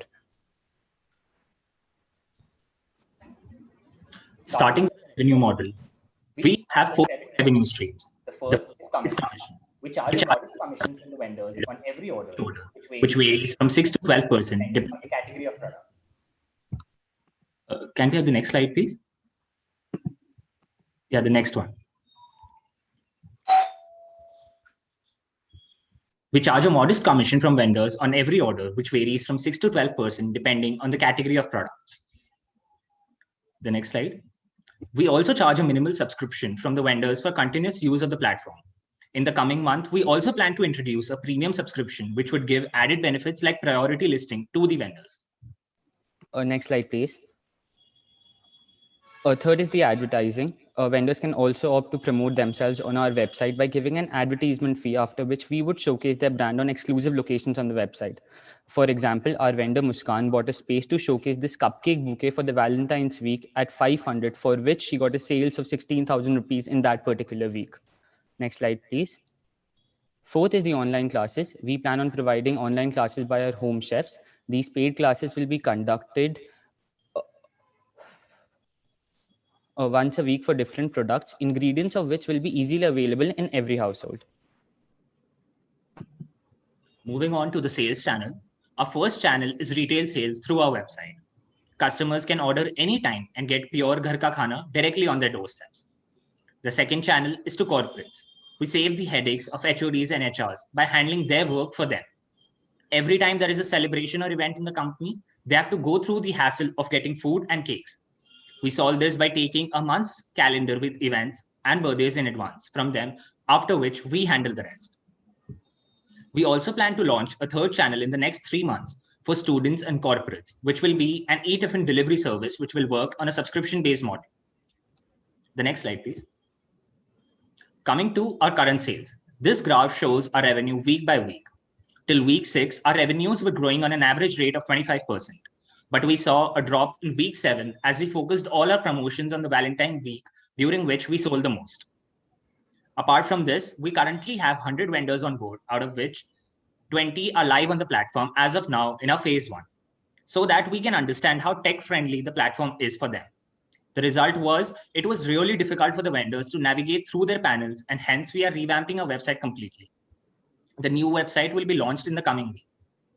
We will be launching with another 40 vendors in the coming 2 weeks under our phase 2. Next slide, please.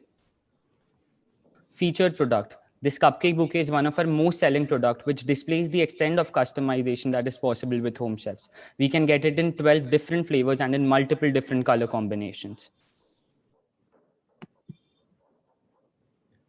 Coming to the rules and regulations, we have adhered to almost all the rules and regulations there are. We have a state FSI license for trading in food and food-related products. We got our MSME registration done last month. We have also registered for a trademark for the brand name and logo of Homesy.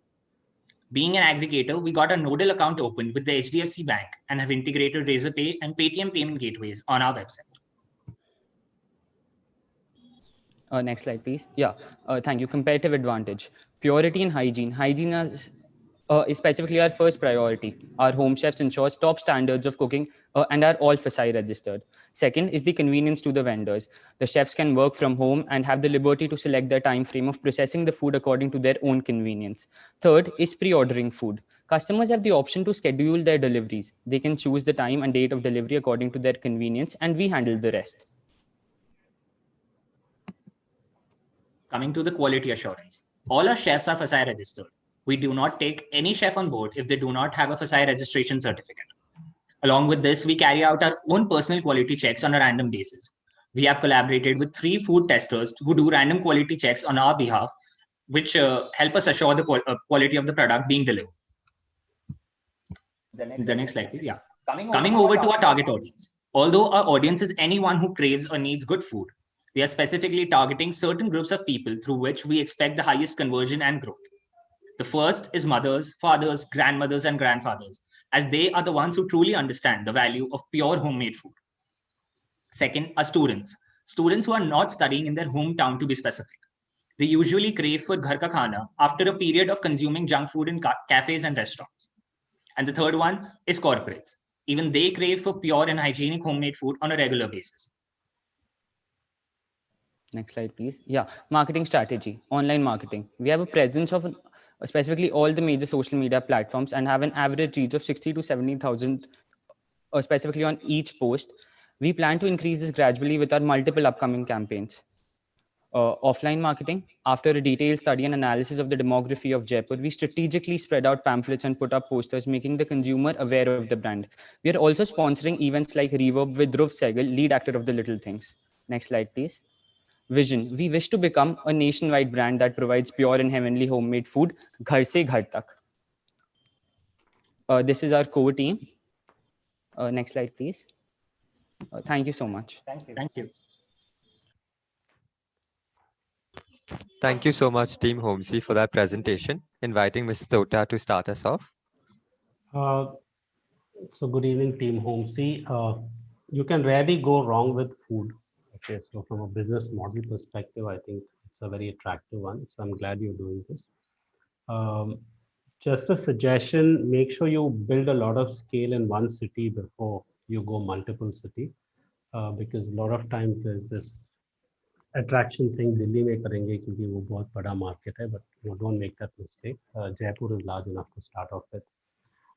Now, how do you go about getting people who cook these food for you? How are they getting in touch with you? Is it just word of mouth? How does that work? So firstly, we understand what you said. So I mean, that's specifically what our plan is. So I mean, we are firstly expanding in one city and then consolidating first before transferring our focus to some other city. And secondly, sir, our point of contacts with these vendors are basically reference-based marketing. So, I mean, there are a lot of kitty groups, mom groups on Facebook, on Instagram. And, sir, word of mouth plays a big role in this game. So, sir, we have, as of now, specifically 100 vendors with us. 20 of which are on board with us. And sir,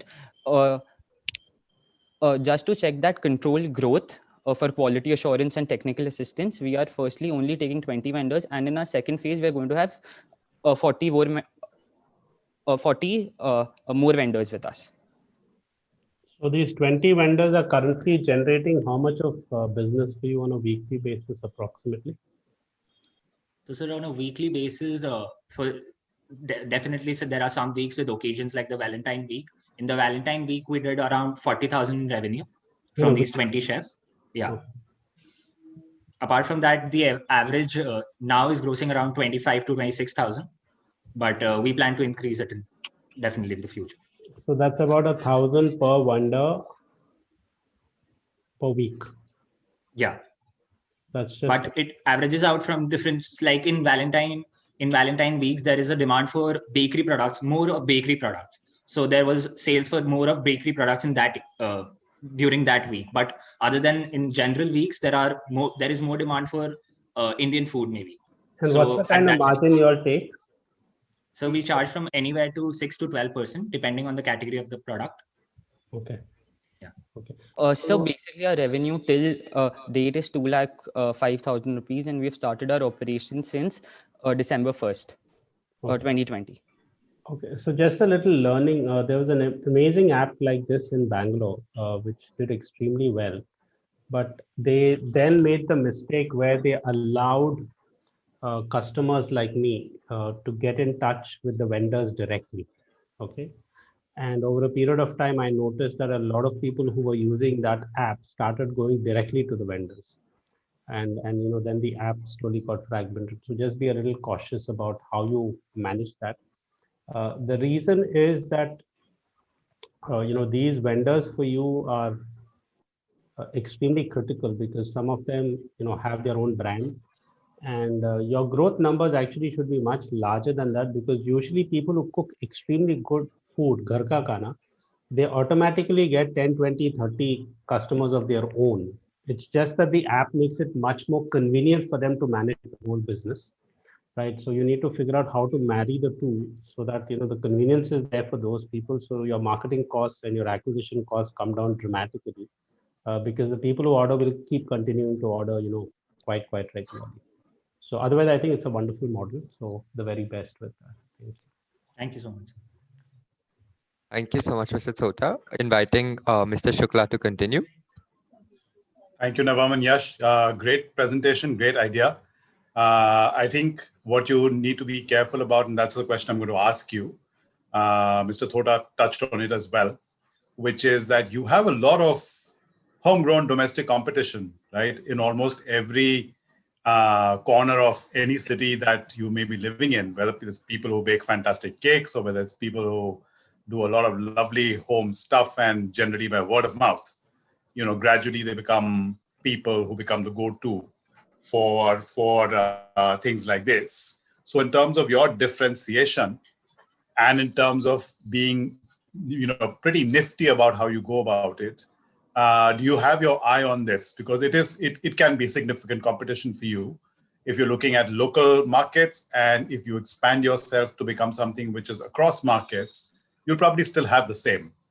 So what's your plan and what's your differentiation is my question to you, and how are you going to sustain it? Sure, sir. So the first thing that we market to them is that they only sell in their immediate community. So I mean, sir, basically every chef has their immediate community because of lack of marketing from their side. But sir, we are basically culminating all those specific communities into one larger community and giving them cross promotions through all these channels. So sir, basically altogether they have a very large market compared to what they have as of now. So sir, that's a sale point for our vendors and for the customers both.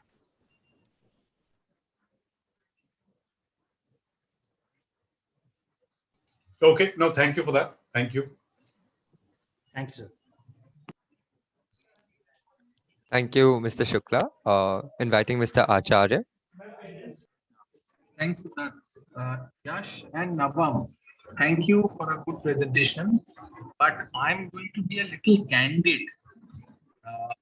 Are you able to hear me? Yes, sir. Okay. So I'm candid. Based on my understanding,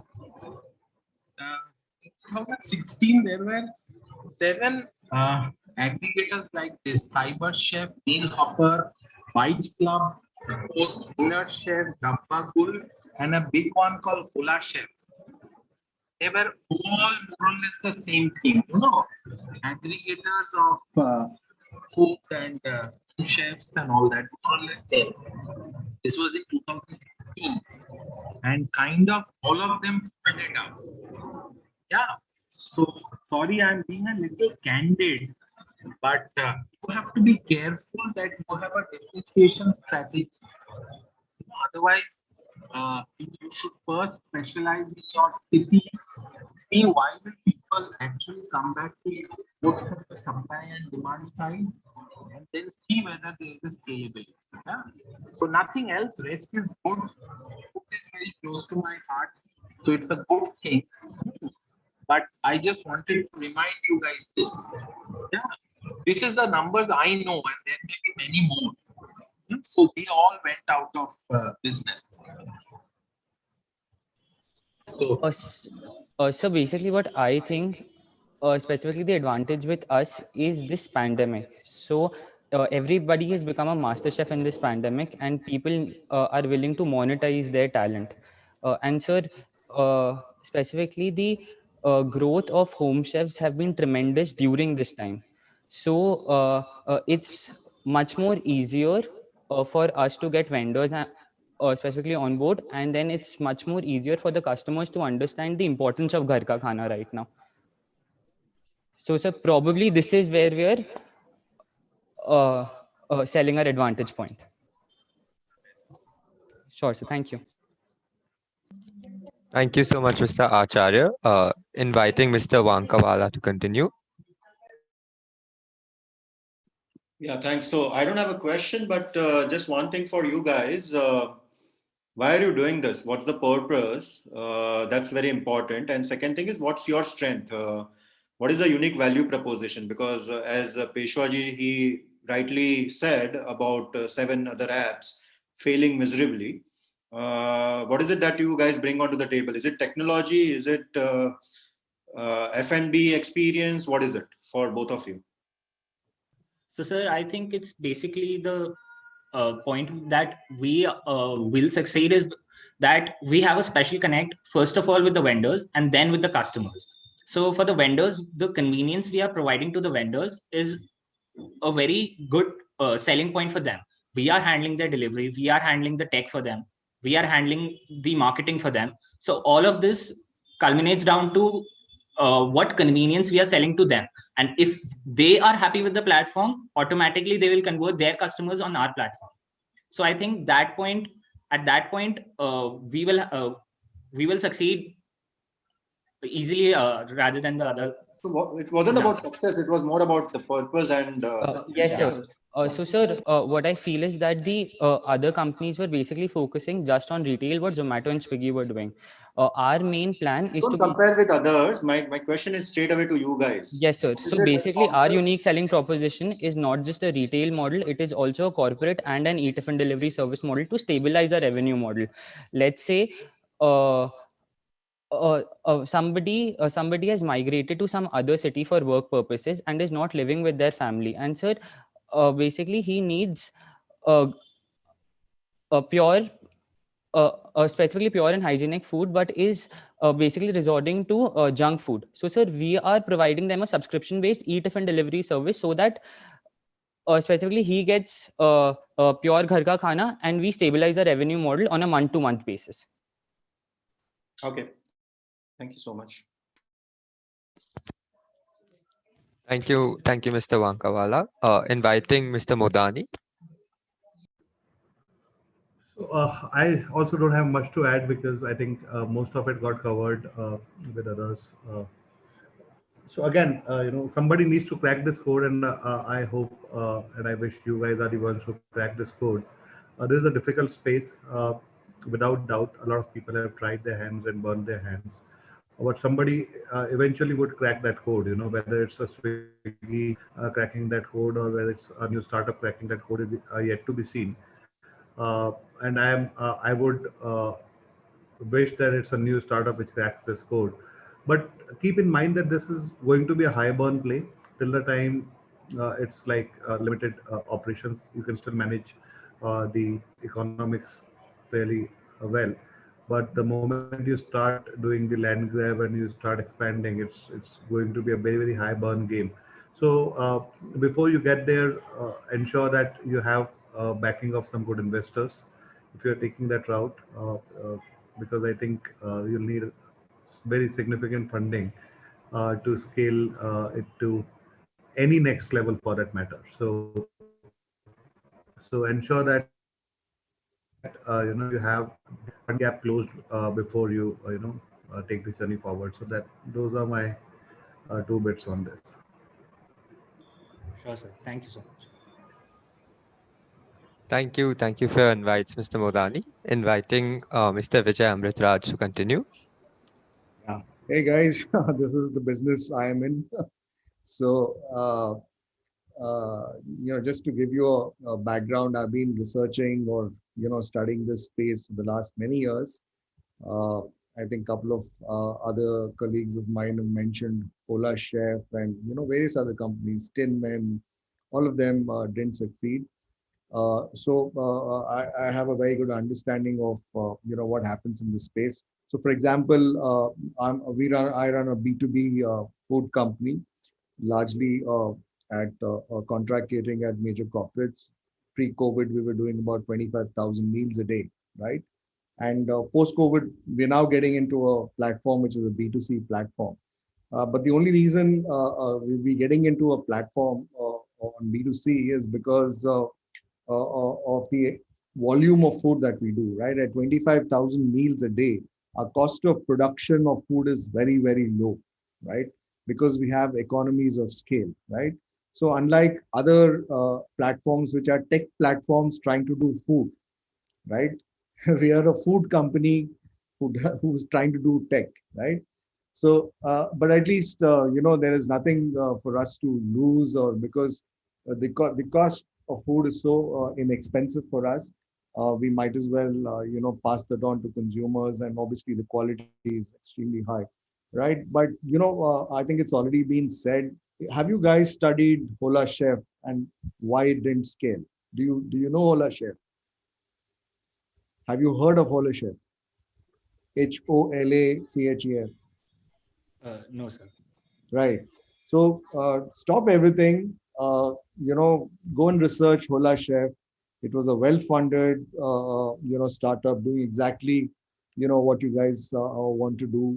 Understand, what happened there, right? And if you then are still confident that there were some gaps, there was some learning which they couldn't crack, and maybe you have a solution and an answer to, crack this, then I would say go ahead and do what you're doing. So right now, I think a lot of companies have already tried this, tested this, but haven't been successful so far. So I would advise you guys to first understand why. I'm not telling you not to do what you're doing. Please go ahead, do. Maybe you guys can crack it. I don't know, right? But please understand why those didn't work, and maybe it will give you ideas as to what you should be doing, and thereafter do it.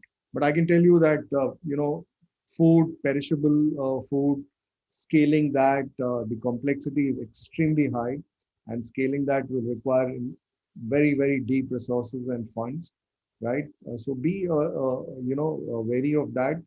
I'm not discouraging you by any means, but only telling you that understand why those didn't work. And if you still think you have a model that you can bring to the market, then go ahead and do Sure, sir.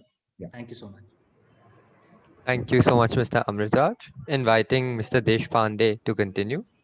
So everybody has said everything about this, and last what Rajendra mentioned is absolutely apt and right. I was recently going through the Domino's CIO's case study, and he was basically mentioning about the end-to-end experience, right from the channels consumer select, the delivery experience, the ordering experience, the product experience, how do you basically get end-to-end umbrella done, and how they change their whole philosophy, saying they were saying selling pizza online to online company selling, I mean e-commerce company selling pizza.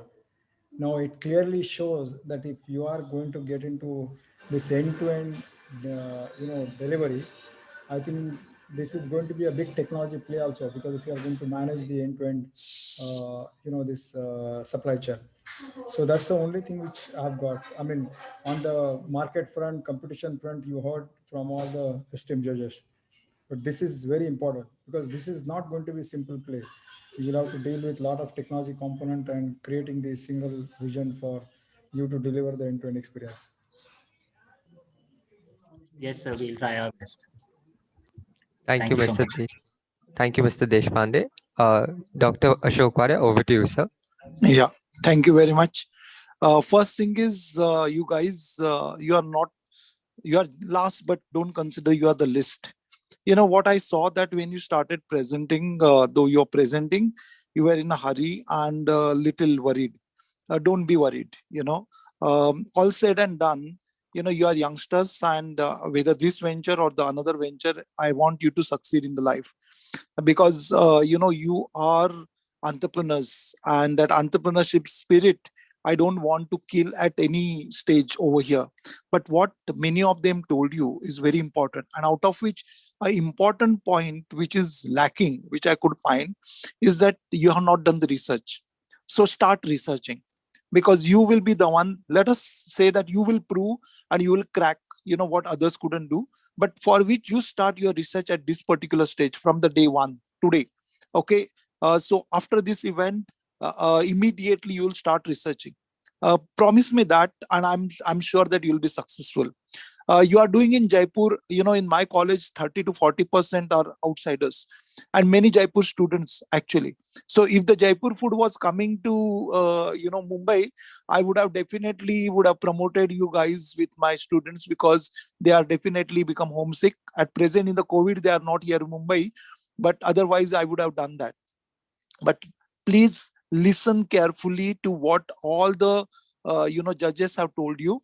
But no dampening of your spirit. Keep that in mind. Work on that. Carry out the research, which is all of them trying to tell you is that work on it. And for which keep your customers with you, and that will be possible if you can provide only the quality food to them. So that means those who are providing the vendors which you have got with you, the team who are supplying, ensure that they give you the good food. That quality will be maintained, and the same quality will be passed on to the customers. So customers and but the vendors will be with you. Ensure about that particular part. So even the business may be small at this stage, at least that small business, I want that to be sustained for a long, where you can then work on it to improve and the things can be done. One more thing is that it's all perishable food, because it has to be served in that particular time. So ensure that your vendor and the place where you are actually supplying, there is not a big gap, because I don't think you got a big storage vans and the thing like that way, and all that happens. In Mumbai, dabawalas are famous, and they had gone to the Harvard and all that thing. They got a very important thing is that the precision. That means the food is cooked. They know that the particular company, that they will have their lunch time at this time and all that. So they got a complete network, and they deliver that particular food in time, and never make a mistake of, like, say, this tiffin going anywhere. Of course they normally do that from the food which is prepared at home. So nobody will question, like, say, okay, today my sabji is got spoiled or something like that. But in your case, you are supplying the food coming from somewhere else, and you are doing it. So the time limit, time frame, where it is coming, where it is reaching, that is going to play important role. So vendor should not prepare in advance and all that, because you mentioned something like this, that pre-advance booking and all that thing is very fine, but vendor should not be considering that pre-advance he will prepare and keep it, and then refrigerate it and give it to you. So This quality checks and all that you need to make. So provide the quality food, have the customers connected with you, as well as your vendors who trust you. So that trust you build, and I'm sure that you will be successful. Thank you very much. Sure, sir. Thank you so much, sir. Thank you so much. It means a lot. Government, Chef, do look me up. I'll connect you with the founders of Hola Chef and Tinman. You might get some learnings from these guys. Oh, sir. Thank you so much. Sure. Uday, are you there? Hello. Yeah, very much there. So Uday has to leave. So Uday, if before you have some other commitment at 8 o'clock. Just would like to have little review from you before you leave. And yeah. Yeah, so no, I mean not a review, but wonderful as always. Dr. Vadia, the entire team, Jai Hind, the way they have really put in the kind of finalists that we have had. I'm sure we might have missed out few from the top 25, but looking forward to. I think it's been really amazing every year, and keep up the good work. Would love to connect with the other co-panelists, jury members offline, and we are an incubation center that's pretty much located in the remote part of Mumbai. So looking forward to hosting each and every one. We are at SL World Road, which is at Bhayandar, but we are doing some good things, amazing things around agriculture, ICT, and tech for social good. So looking forward to being a part of, I think, entrepreneurs' journey, and then looking forward to, rather very interestingly, just wanted to end this entire thing with one particular case rather. So in the first year we had Innoble Innovations, if you recollect, Raki ma'am. Yeah. That's a part of our incubating, first cohort incubating. Oh, we are supporting Innoble in a big way, and they have gone to the next level.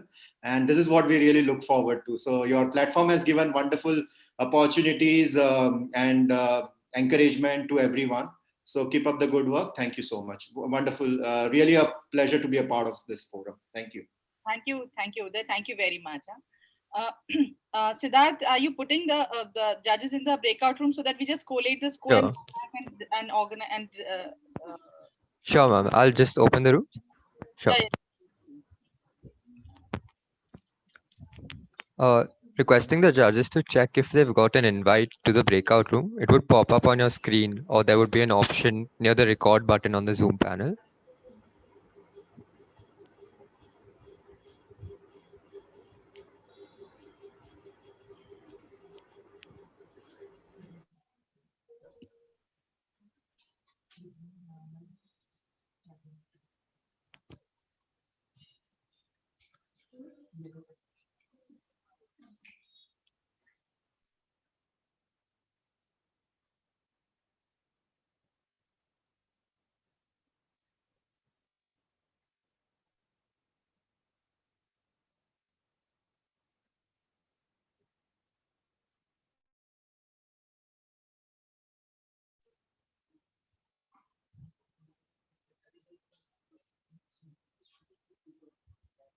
Dr. Vadia, any issues, sir? You have not joined the room. I don't think, because I'm not judging, I'm not given any marking.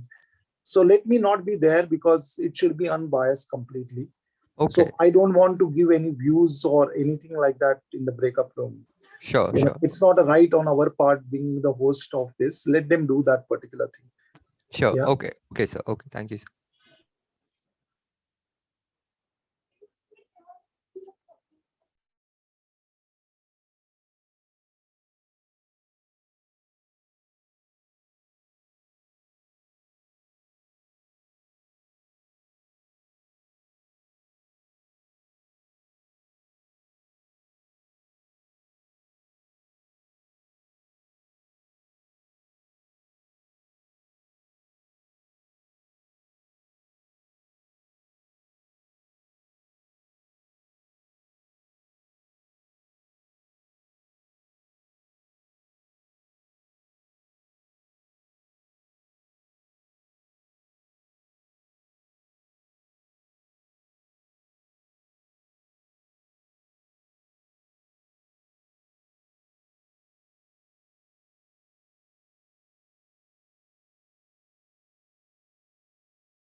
Siddharth, any idea?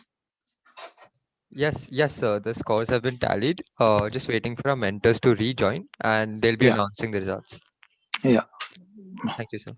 Some important call is coming, so that's why. That's just because all were adding the scores, na, so we were just. I understand that. Yeah, so because even Mr. No, Ranganath I don't. had to leave. I don't want to, be not there, and it will not look good. But I anyway, know, sir. We just have to help them because Mr. Ranganath Thota also had to leave, and Mr. Uday also left with the score. So we just have to tally that with the others. Yeah. So, what happened? You've closed the breakout room, no? Yes, ma'am. I guess they've rejoined. Yes, ma'am. Yeah. So I request the jury members to please take over and give your feedback and announce the result. I will start. Rakhi ma'am, this is Peshwa. I'll start if that's okay by you. Yeah. So I think all five have very good and really all are winners. So that's the first message I would like to give. Yeah. So everyone is a winner. I think everyone has put in a lot of effort, a lot of new ideas, and a lot of hard work. So that's the first thing. I think whatever we understand in terms of the scoring, it was quite, I think, mostly unanimous. And therefore, with your permission, Rakhi ma'am, should I announce the number 1 and number 2? Hello? Yes, sir. Everyone give the feedback. Huh? Then you can announce that everyone give their feedback. No, sir. That's okay with you? Rakhi, my battery is low. Okay. So I think all okay, are winners. Yeah, so I think we should quickly announce.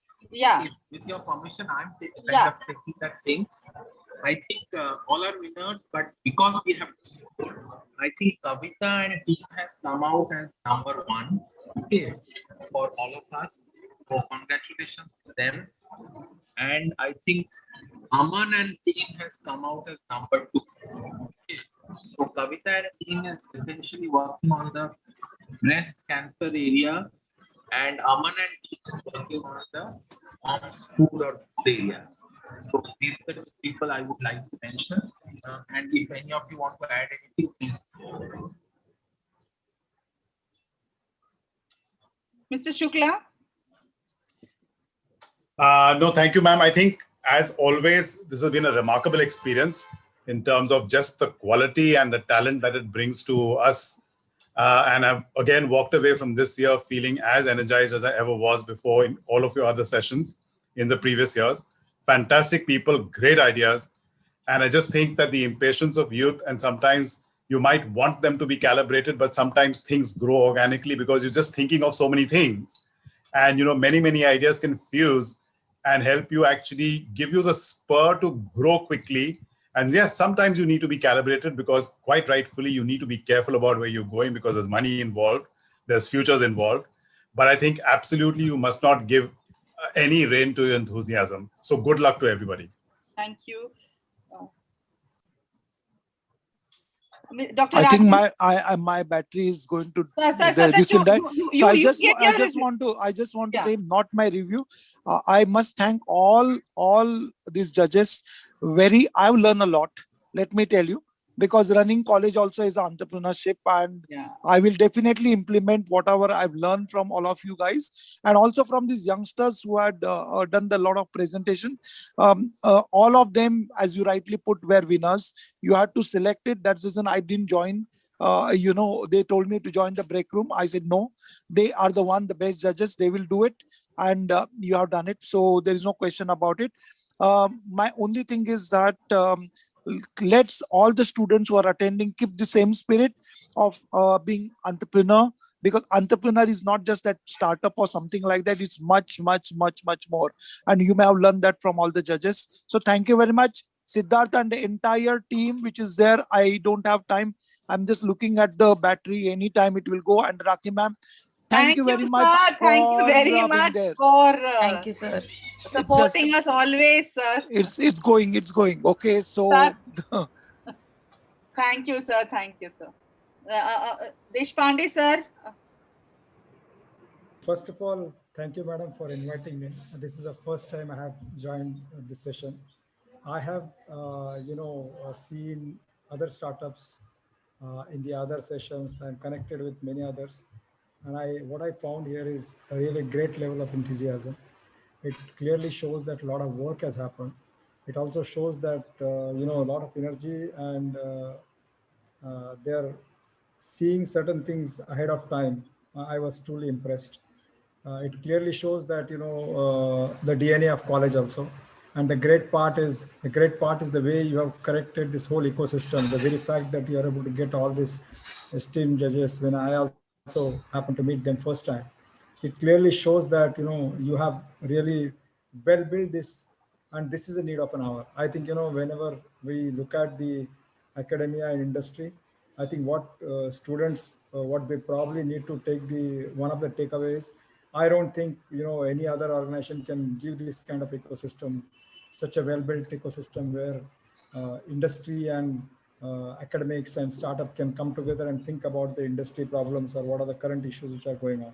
This is a great thing. And as everybody said, this is not a question about winning and losing. I think this is a journey which everybody has started, and I'm sure all of them have gained a lot of things from the current session. As they learned it, we also equally learned from them. So once again, thank you very much, all of you.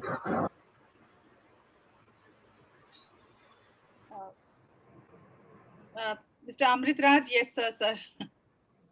Yeah, it's been a wonderful session today, and in fact, all the five presentations were very well presented and well thought of. Congratulations to the winners, Camfem and Momscard. But the others should need not lose hope, because you're not competing with them. You're competing with within your category. So all you have to do is try to be the best within your category of what you're trying to execute, right? And yeah, it's been enjoyable, and my best wishes and good luck to all the participants today. Thank you. Thank you. Professor Shilpa, if you can propose a vote of thanks.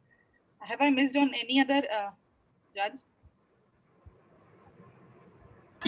My voice is really bad. Modani, could we have some words from your side? Professor, Mr. Modani, that's what I was saying. I think he left. No worries. Oh, I'm so sorry. That's what I said. Like, Not at all. I think it was a long event. So sorry. It was a long event. I think a fantastic effort, Dr. Aki and the team. I think you guys have put together a fantastic event.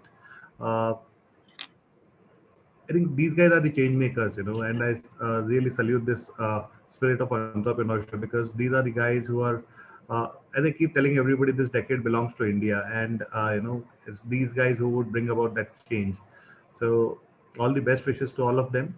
You'll fail, you'll succeed, you'll rise from the ashes, you'll pivot, but keep that resilience going. And I think you guys, all of you guys, would create a lot successful stories. All the best to you. Thank you, everybody, for putting in this event and having me over there. Thank you. Yeah, Shilpa? Yeah. Thank you so much, everyone. Thank you so much, all the judges, for all your words of wisdom and thoughtful insights that you have given. I'm sure all our students are so much motivated with all your thoughts that you have given, and the demonstration, the kind of examples you have given throughout these sessions.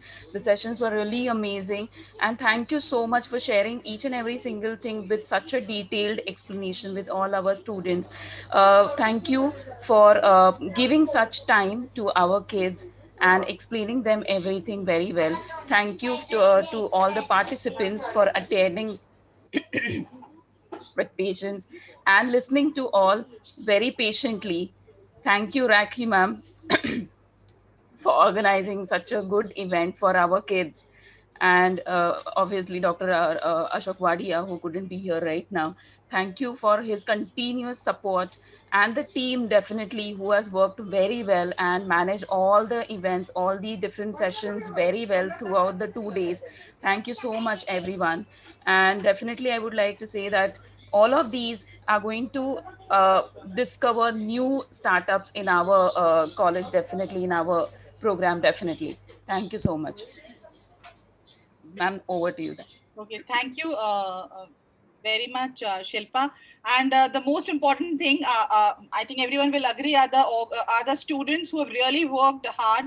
The full team, which has really worked hard for to put up this kind of a show virtually for the first time, and it's all the core committee members and all that. I don't know if we have a slide of their the team. If it's there, if you, I think so that if you can share it, it's really important because.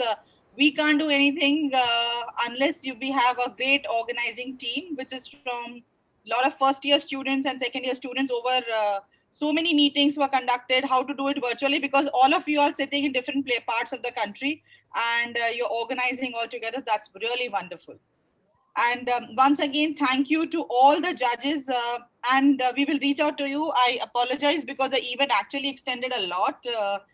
But unfortunately, but the questions were like, so good that it has really helped a lot of others to learn. Thank you very much. And this is the full organizing team of the summit who has worked hard with, I thank Ayushi, Mansi, Dhruv, Janvi, Tanya, Jaitra, Manav, Khushbu, Rahil, and at last but not least, Mr. Siddharth Jalan. So he's been a quite common name and everyone knows about it. Thank you very much. And all the attendees who were attending the session. Thank you very much. Artist, congratulations to all the teams. Yeah.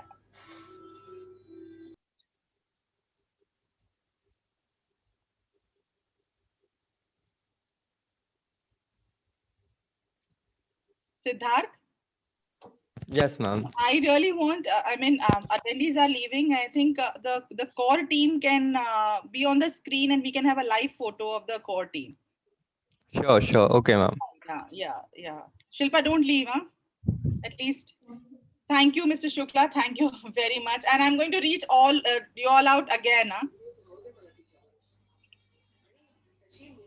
Very welcome, ma'am. And I look forward to that. Yes, thank you.